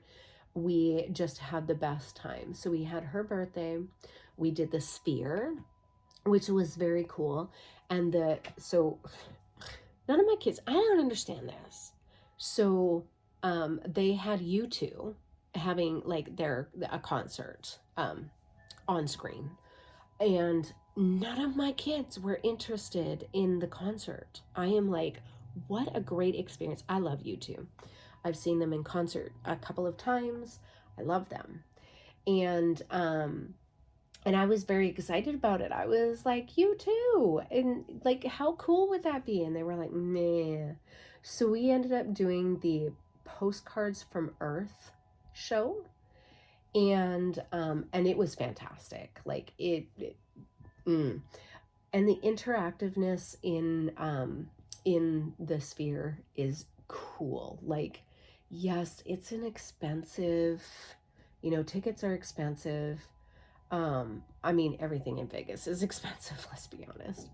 And, but it was just, oh my gosh, it was so fun, well worth, like, I am so glad we went.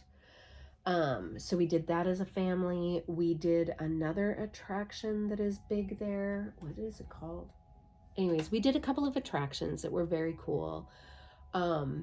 We ate phenomenal food, phenomenal restaurants. And then my daughter was like, one day we ended up, did we Uber or did we walk? I think we walked, which was real far and was hard for Mr. G because he's got some foot issues right now. And so we ended up Ubering back. Or maybe one of the kids drove. Oh, I know. One of the boys were not in the same we were on the strip. Our hotel was on the strip. And the boys weren't on the strip. And so they would have to drive, to get to us. And then we would park them. And then we would all go in Ubers to where we needed to go because parking, is tight in Vegas. And if you end up in the wrong lot, you end up paying and like all of the things, right? So we would Uber. And so one of the boys ended up Ubering back to our hotel where they had parked the car and then came and got us. Because the Uber times were starting to get super long at some points. And the walk back, Mr. G wasn't going to make it. But we went to this place called Egg Slut. And I tell you what, so Egg Slut in Sweden means good egg. Is it Sweden? I don't remember. But anyways, it means good egg. But, of course, like everybody has to be super immature and, about the whole Egg Slut thing. But, highly recommend if you are in Vegas, hit up an Egg Slut because oh my goodness, delicious breakfast or brunch item. Oh, no, their food was so good. I would have gone back every morning if that walk was not like 150 miles in the heat. Anyway, yeah, it was good. My daughter also would have gone back many, many, many times. Her and I, yeah, we had no problems, but we had a couple of boys who were not as enthusiastic about the walking and or returning to places we'd already been to. So anyway, it was all good. And then we had our wedding, which was so much fun. We ended up doing like an evening wedding outside underneath like one of their trellis things. So we got like the lights of the city and then the trellis was all lit up. Oh my gosh, you guys, it was so nice. And it was like the least stress I have ever had, like putting together a wedding. Like, getting Mr. G's clothes was so easy. We ended up coordinating the family so well. Like, our colors were like blue and tan, and like I had a white dress. And we just ended up like, it was just so easy. And where we ended up getting married at, the wedding coordinator, like it was just so easy. We just really had to say what the kinds of things that we wanted and signed a piece of paper saying this is what we wanted. And then I got married by Elvis and it was just so fun. And he sang 3 songs. He did some really funny vows. And because we were the last wedding of the evening, he spent a little bit more time with us. It was just so nice. Like I think that we all had a really good time. We had Mr. Odin in the wedding ceremony and he had a little tie that matched. In the blue, the dark blue, navy, almost like navy. We had different shadings of navy blue, blues. And it was just so nice. It was, I found a dress fairly easily. Like, there was not a lot of stress involved. It was just really, really nice. And so then the boys ended up going back, and my daughter and her family and Mr. G and I stayed an extra day in Vegas because it was cheaper for them to fly out on a different day than the day we were all originally going to leave. So the boys left first, and honestly, the boys, they wanted to get back to their beds, to their computers, and so my son ended up just driving darn near straight through, with a little help from his brother. And just, so that Odin can also get back into his routine, because he was really poor guy, he didn't know which way was up. But we can't, he's not a kennel dog, and so we couldn't put him in a kennel, and we don't know anybody well enough here, and because he has seizures and takes medication, we just, it was just better for him. And plus, he also has high separation anxiety. If his boy or I are away from him for any length of time, he does not like it. And so it was just easier all the way around. He got lots of love, lots of attention, and he did really good. So anyway, that happened. And so then they left. I drove the kids to the airport, got them off, and then Mr. G and I took a week coming home, and we hit states I had never gone to before. So I had never been to Arizona, and I had originally thought I wanted to live in Arizona, but that was vetoed because the boys were like, it's too hot. Well, nobody said that Columbus weather in the summer is hot either. So all of us got a little shock.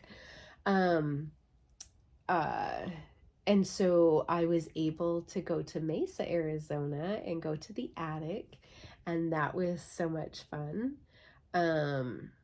Highly recommend, and can't wait to go back. We went to New Mexico, Albuquerque, New Mexico, and there was a Stitch store there I went to.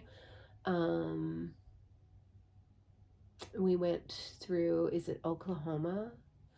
And the Silver Needle, I hope that's right. And yeah, it was just so nice. We got to spend a ton of time together. Like, even though I've been on the truck with him, it's different in the truck than being in a vehicle and being able to stop every night and be in a hotel and have a shower and like eat real food at a restaurant. And, like, it's just a different life. And, honestly, also, I get carsick quite easily unless I'm the one driving. And for short trips, it's okay, but for long trips, no. And so, in the truck, I was in the bunk a lot of the time. And so, yeah, we were able to just spend great time and have great conversations together, and just, we hit a couple of attractions along the way and just had so much fun, like just really good fun, which is hard when you have a spouse or a partner who is not home daily, and so your conversations are, different. Like, there's things that obviously I don't tell Mr. G when he's on the road, because I don't want him thinking about them on the road or stressing about them on the road, because he can't do anything about it. So, I save those things for when he's home. And so the conversations are just like a little different than when you are together. And so it was just really, really nice. And then we came and we picked up our new little puppy, Flora. And it's in October. We got her in October. And it was just really, really nice. I just had the best time. So, and I'm fairly certain Mr. G too did as well. He talks about it quite a bit. I think he did have a good time. And the boys, it was just nice to be able to see their sister because, they don't get back to Washington like I do. And so unless, she's on FaceTime or something like that, or when she's on a call with me and they're in the room, they don't really, interact with her as often as when we were all together. And so it was nice when they're together and, they all have great relationships with each other. And it was just really, really nice to spend that week as a family, all together after moving. And, yeah. Anyway, so yeah, that all, and why did we move? Did I ever answer that question? Why did we move? We moved because we would like to retire one day. And cost of living is a lot less out here, though we did find out that the taxes were a little more than we figured that they were, but everything else is a lot less. Like even the services, we were shocked. We had our HVAC done, and we were expecting a certain amount, and when they came and they said it's this amount, I looked at him and I was like, are you sure? Because I was expecting about 4 times the amount he said. So, it's just a little different. And I think Mr. G will be very, very happy to retire here, though he knows how much I miss the girls. And he has said so many times, if I want to move back to Washington, he will move heaven and earth and make it happen. And if, he will do what we need in order to have a life there. And he's just, I have a 1 in a million kind of guy, you guys. I mean, there's lots out there, but he's just the best. I mean, I really lucked out when I found him. Yeah. So, oh my goodness. Okay, what else? What else I mean, there's so many things I can talk about. Oh, how about, okay, I'm going to do this as a segment only for Stitch with Me's or Sip and Stitch. Sip and Stitch. Maybe that's what I'll call it. I don't know. Did you hear that excitement? I'll see. Anyway, I think where was I going to say? Oh my gosh. I was going to say something. I had to laugh because I went back through some of my old videos, and I know what I was going to say. I'll get back there, I hope. I went back through some of my old videos, and so this channel I have had for 4 years, I think. But I actually came back to cross stitch in 2017, and I had a different channel. And at the time, it's still up. It's called Diamonds and Stitches, but because I didn't delete that account. But it originally had been called Mama Needs Crafts, and or Mama Loves Crafts, something like that. Maybe it was Mama Needs Crafts. And at the time, I was dabbling in a bunch of different crafts. Like I had just come back to cross stitching in 2017. I was doing wreath making. I was doing bows for my little granddaughter. I was crocheting. I was diamond painting. I was stamping and scrapbooking. Like I had my little fingers in a lot of different crafty pots. And so I had started this channel, and I had intended on making it, I think, at the time, 2017 seems so long ago, and it's not. But I had intended on making it a cross-stitching journey. And then it became like more of a diamond painting channel.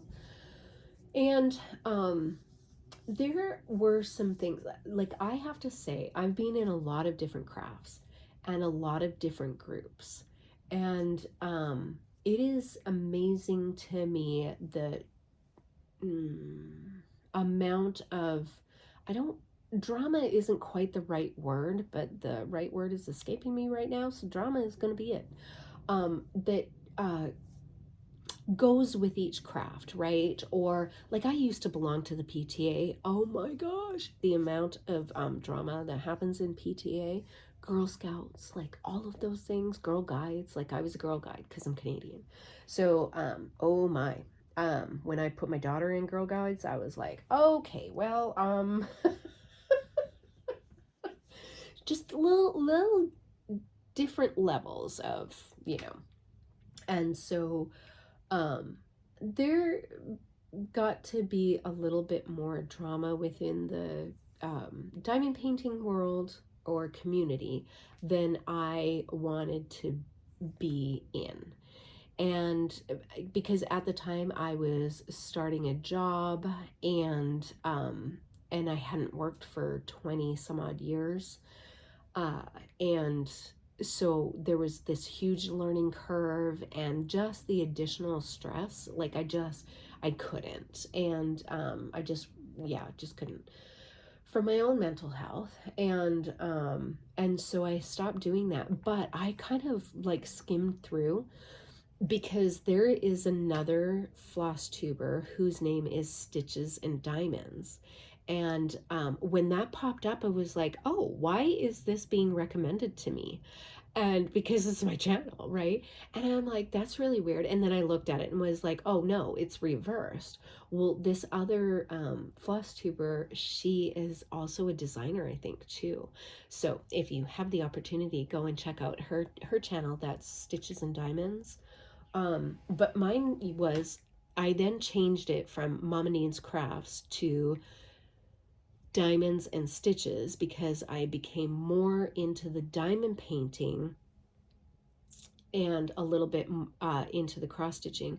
But the diamond painting at the time, like I got more instant gratification out of the diamond painting. Like just as an example, this is a horrible example, but today, like this is what I've gotten done so far, right? And of course I've been chatting, but if I was diamond painting, I would have so much more done because it just goes a little faster. It's not as it is more methodical. It is, there's just a little bit more instant gratification to it. And I would say that there is the camp that, says that diamond painting is not stitching, and it's not, but it is very stitch-like in certain ways that it follows the DMC coloring. It looks like it is, glued canvases, and you put these little resin shaped diamonds on, or shapes on, that are cut diamond like, to show off a certain shine, and and you put that down on this glued canvas, and so it is diamond painting, but it still is a little reminiscent of cross stitching. And so there was a little bit of controversy over, like, if you're a diamond painter you're not a stitcher, if you're a stitcher you're not a diamond painter, blah blah blah blah blah. And I'm very certain that all of that has died down, or like I don't really care. But yeah, so I became much more in the diamond painting because it was just easy. Now, here's the thing.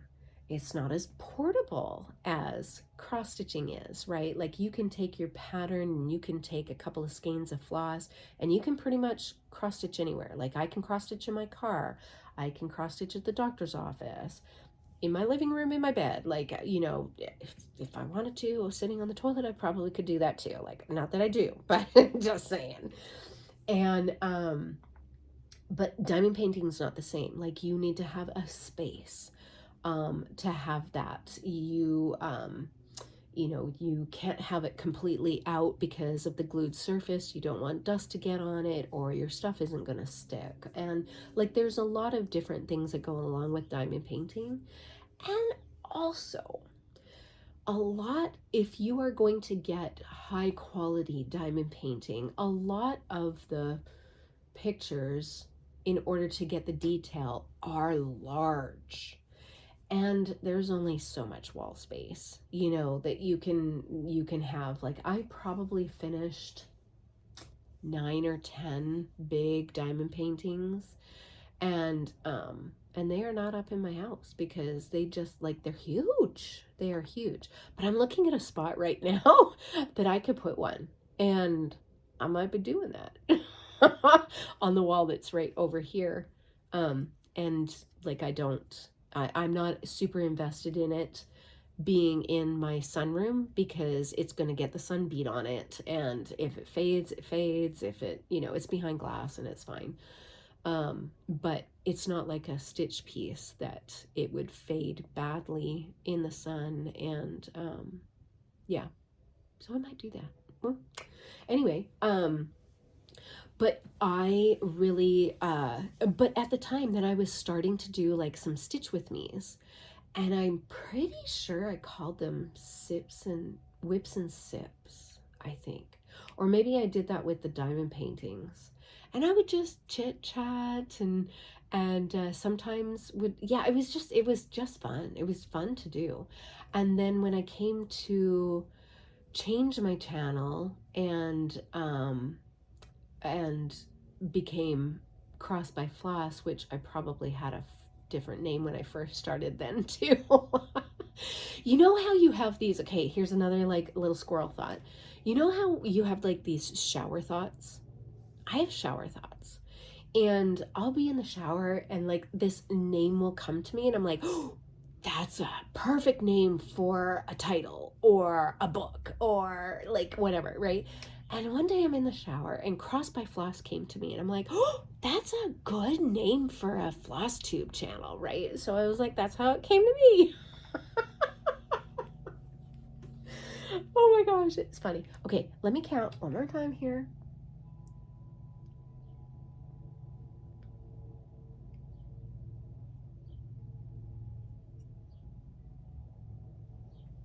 Okay.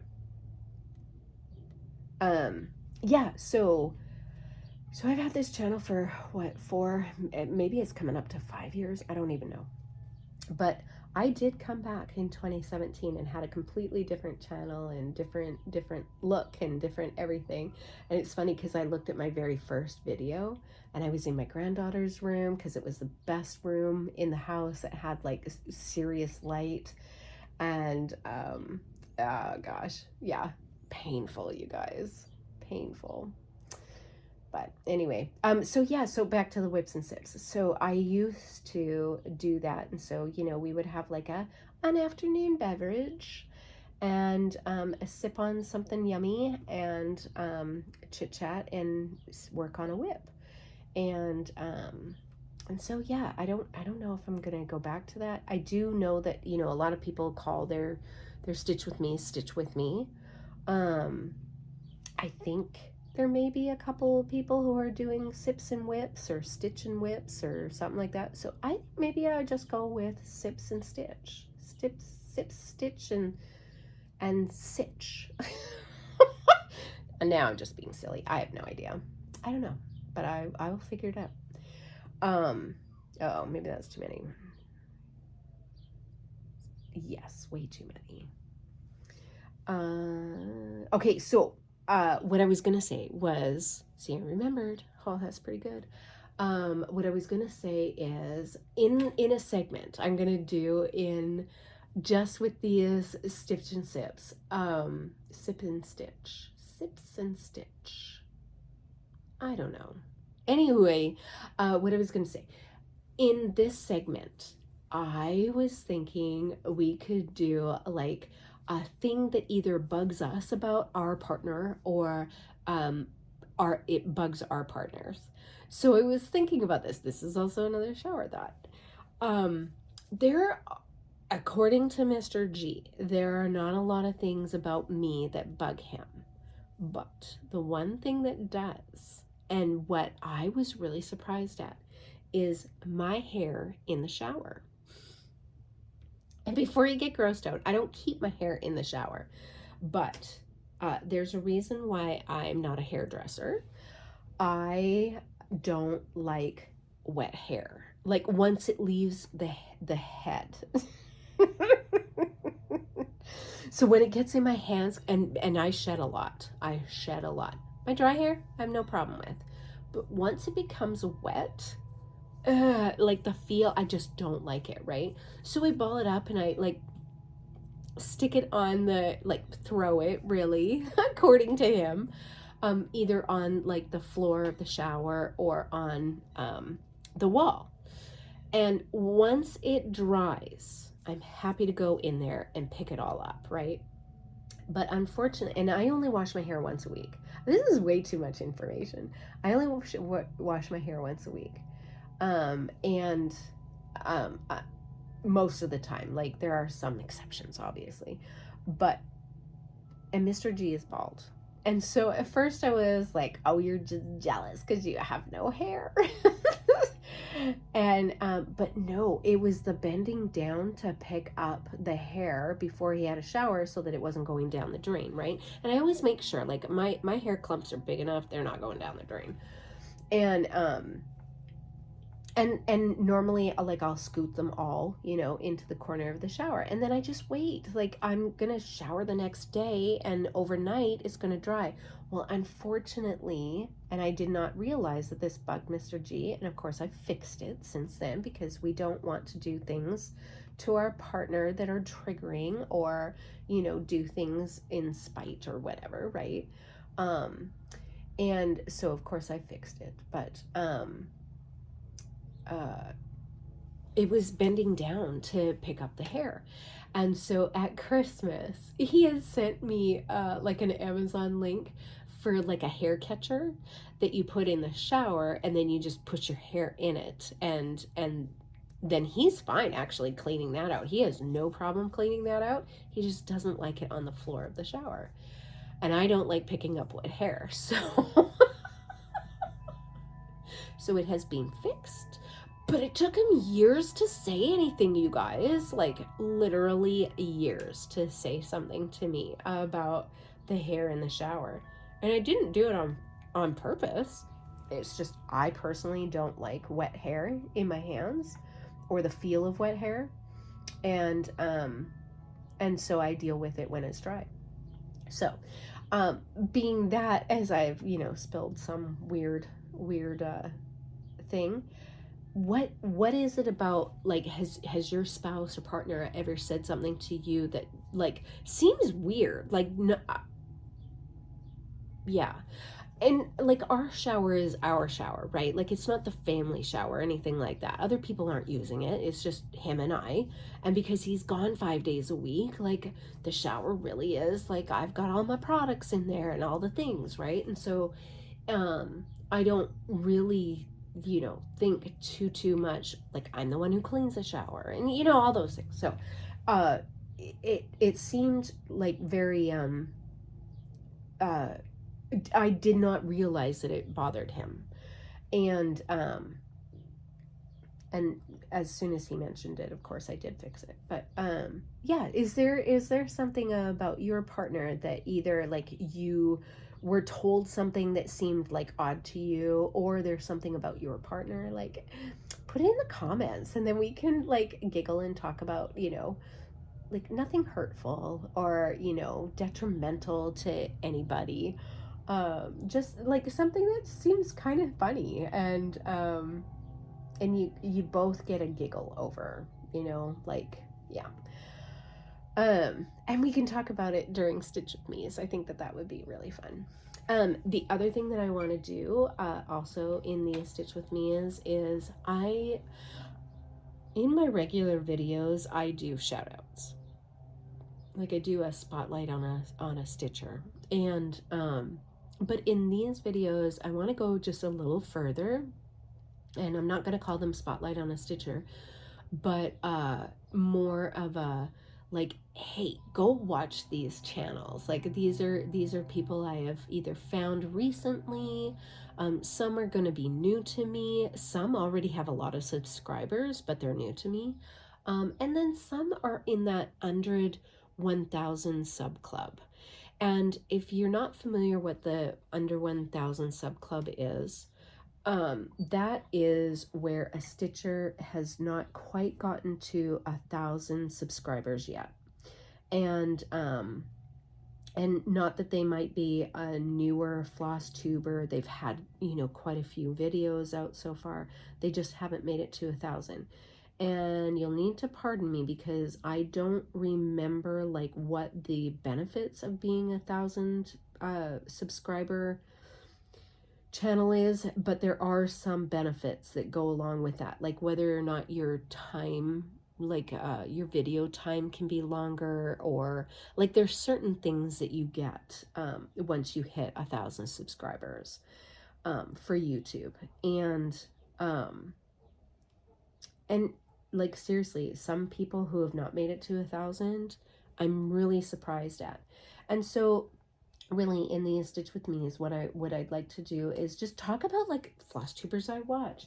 And it's not going to be like a long list or anything, but I'm gonna try not to repeat the same ones. Maybe I will, if something comes up about them that is like super special or something, other than what I've talked about. But yeah, just to get more exposure to Flosstubers that maybe you don't know about.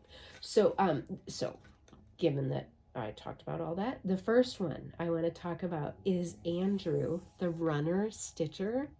I found him, he came recommended to me, and I'm going to talk about another Flosstuber that was based on his recommendation after I binge watched all of his videos. So Andrew is obviously a male stitcher, which is awesome. It's so nice to see so many male stitchers in the community. And he lives with his boyfriend in New York. I think he said Manhattan. I could be wrong. And not only is he a cross stitcher, but he is also a runner. And he runs 5Ks, half marathons, all the things, and he has like some very cool medals. He stitches things that I've never seen before. And what's really cool is, he talked about, so I think he's got 10 or 11 videos, something like that. And he's talked about his aunt and his mom used to cross stitch for craft fairs, and they would cross stitch on sweatshirts and sell them at craft fairs. And that was kind of his exposure to cross stitching, and it was really cute. He did a running weekend or week or something like that in Florida where his mom and dad live, and so he was staying with them for an extended length of time. And so his mom popped on his video, and okay, I'm gonna tell you this. I hope I look at my children the way she looked at him. Like, it was just so obvious how much she loved and adored her son. It was just so sweet. And the same for him, like just the reverence he pays to his mom, and how like it what a sweet family. And so he had stitched for the for this upcoming trip that he had in Florida along with the run. He has stitched a sweatshirt for his mom, and then had done a matching one for himself in a different color, but matching characters. And and the two of them wore them. So cute. Oh my gosh, so cute. Anyways, so I binge watched his videos. He not only stitches on sweatshirts and clothing, but he also has like different things that you don't normally see in cross stitching, like some older patterns like from the 80s and the 90s. And it was just so fun watching his videos. He came recommended, like I said, and I ended up binge watching his videos over 2 days when I was just in bed, not doing anything. And it was really fun to watch him. He did this beautiful Sailor Moon stitch for his boyfriend, full coverage, and like, oh man, it was gorgeous. It was gorgeous. Like, his stitching's really, really, really nice, neat. It's neat, and it was cool to watch him. So go give him a watch. He is highly, I mean, he's just so fun. And then, you know, he talks about his running and he shows his medals. Those ones from Disney were very cool, like very cool. But like, I've run 5Ks before. I don't remember getting medals. So like, is that new? Or, you know, in my past life when I was actually active and did things, I used to run 5Ks, and we did one in Banff, Alberta, that was a lot of fun. I did that one with my neighbors, and I get a medal for that. I feel a little left out. But it's very cool. It's very cool. He's got all of these medals. Maybe you have to time in order to get a medal. Clearly I didn't time. So I don't know. Anyways, he's fun. He's fun to go watch. So Andrew, the runner stitcher. And I'm gonna link all these below. And then in his videos, he recommended sisters called the Hathaway Stitchers. And not only was I intrigued by their name, I found out that the reason why they're called the Hathaway Stitchers, which they talk about in their video a couple of times, they used to live on Hathaway Street. And so they thought that that, you know, sounded good. But they are sisters. They live next door to each other. One has little kids, and obviously their Aunt Erin absolutely adores them. And Amity is her sister's name, so it's Erin and Amity. And what a cool name is Amity. And they are a lot of fun. Do they have like 4? They just had a video up the other day that came across, and it's in my watch list.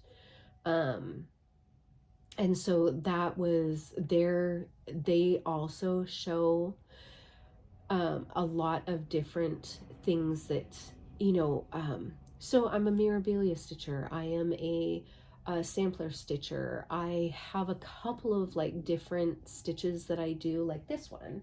No, this one I would almost call a sampler stitch. But yeah, so like I've kind of pigeoned myself into like a little niche in a way with like the fancy ladies and the samplers, and then every once in a while something else thrown in, right? And but they do like all kinds, and both of their styles are a little different. But the funniest thing is Amity loves birds, and they call it like the bird herd. I think that was like the title of their last video, maybe. I don't remember. Anyways, yeah. So, and they do like a count of the birds. It's hilarious. Their whip parade was a lot of fun. Highly recommend going and watching them. I know that they have quite a few subscribers, so obviously many of you have already found them. And I hope you think the same about them as I do. They are a lot of fun. I hope to be able to actually meet them one day. That would be fun. And then 2 people that I am so surprised that are still under the 1,000 sub club, you guys. And both of them I actually mentioned quite recently. One is Emmy, Mission Stitcher. And thank you, Emmy. I did watch your latest video. I have not commented yet, but she thanked me for shouting her out before and was just so sweet in what she said. And of course, Emmy, you are so welcome, and it was well deserved. Like I enjoy your videos, and it's fun to see what you're stitching and doing. And yeah, so she came back after a couple of months, and she also has a new video, which most of I got to watch. I have to finish up. But she is a wonderful stitcher. She's got beautiful projects, and yeah, go give her a watch. She's really close to 1,000, so um, let's push her over that line. I highly recommend her. She is and she's very calming. Like, oh my gosh, she is so calming, and yeah, just a very nice person to be able to watch, and beautiful stitching. And then the last one I'm going to talk about is my sweet friend that I met at StitchCon a couple of years ago, and her name is Mary, and she is the Mary Stitcher, but her name and her Flosstube name are different Marys. So Merry, and like I said, I'll link it down below. A Mary Stitcher. You guys go give her a watch. She's also under the one that, or at least last time I saw. And she uploads videos pretty regularly, like is it Mary, every 2 weeks, something like that. Okay, there's something genius that Mary did that I think is genius.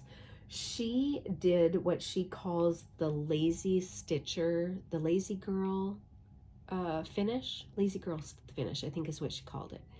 And genius, you guys. So you know how like maybe you'll do like a flat fold or a pillow, right?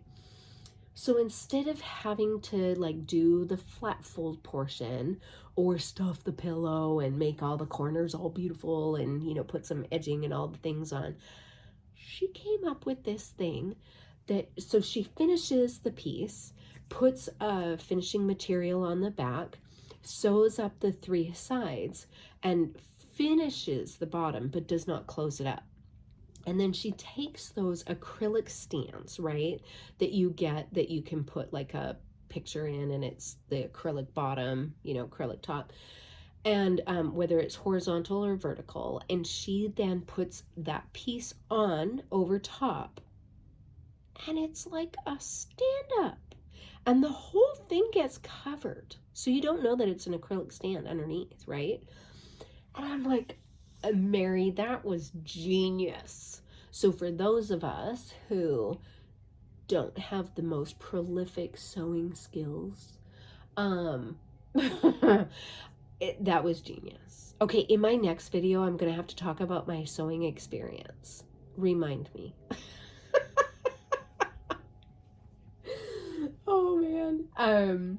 Yeah, I highly enjoy Mary. She is the sweetest lady, and she is a sampler. A lot of her stuff are samplers, and she owns an old house that she's restoring, and she's a girl after my own heart. She loves the antiques. She's very knowledgeable. She is, you know, does all of the samplers and some other things thrown in, and like smalls and that kind of thing. And her stitching is beautiful. I sat with her during StitchCon, and yeah, her stitching is just gorgeous.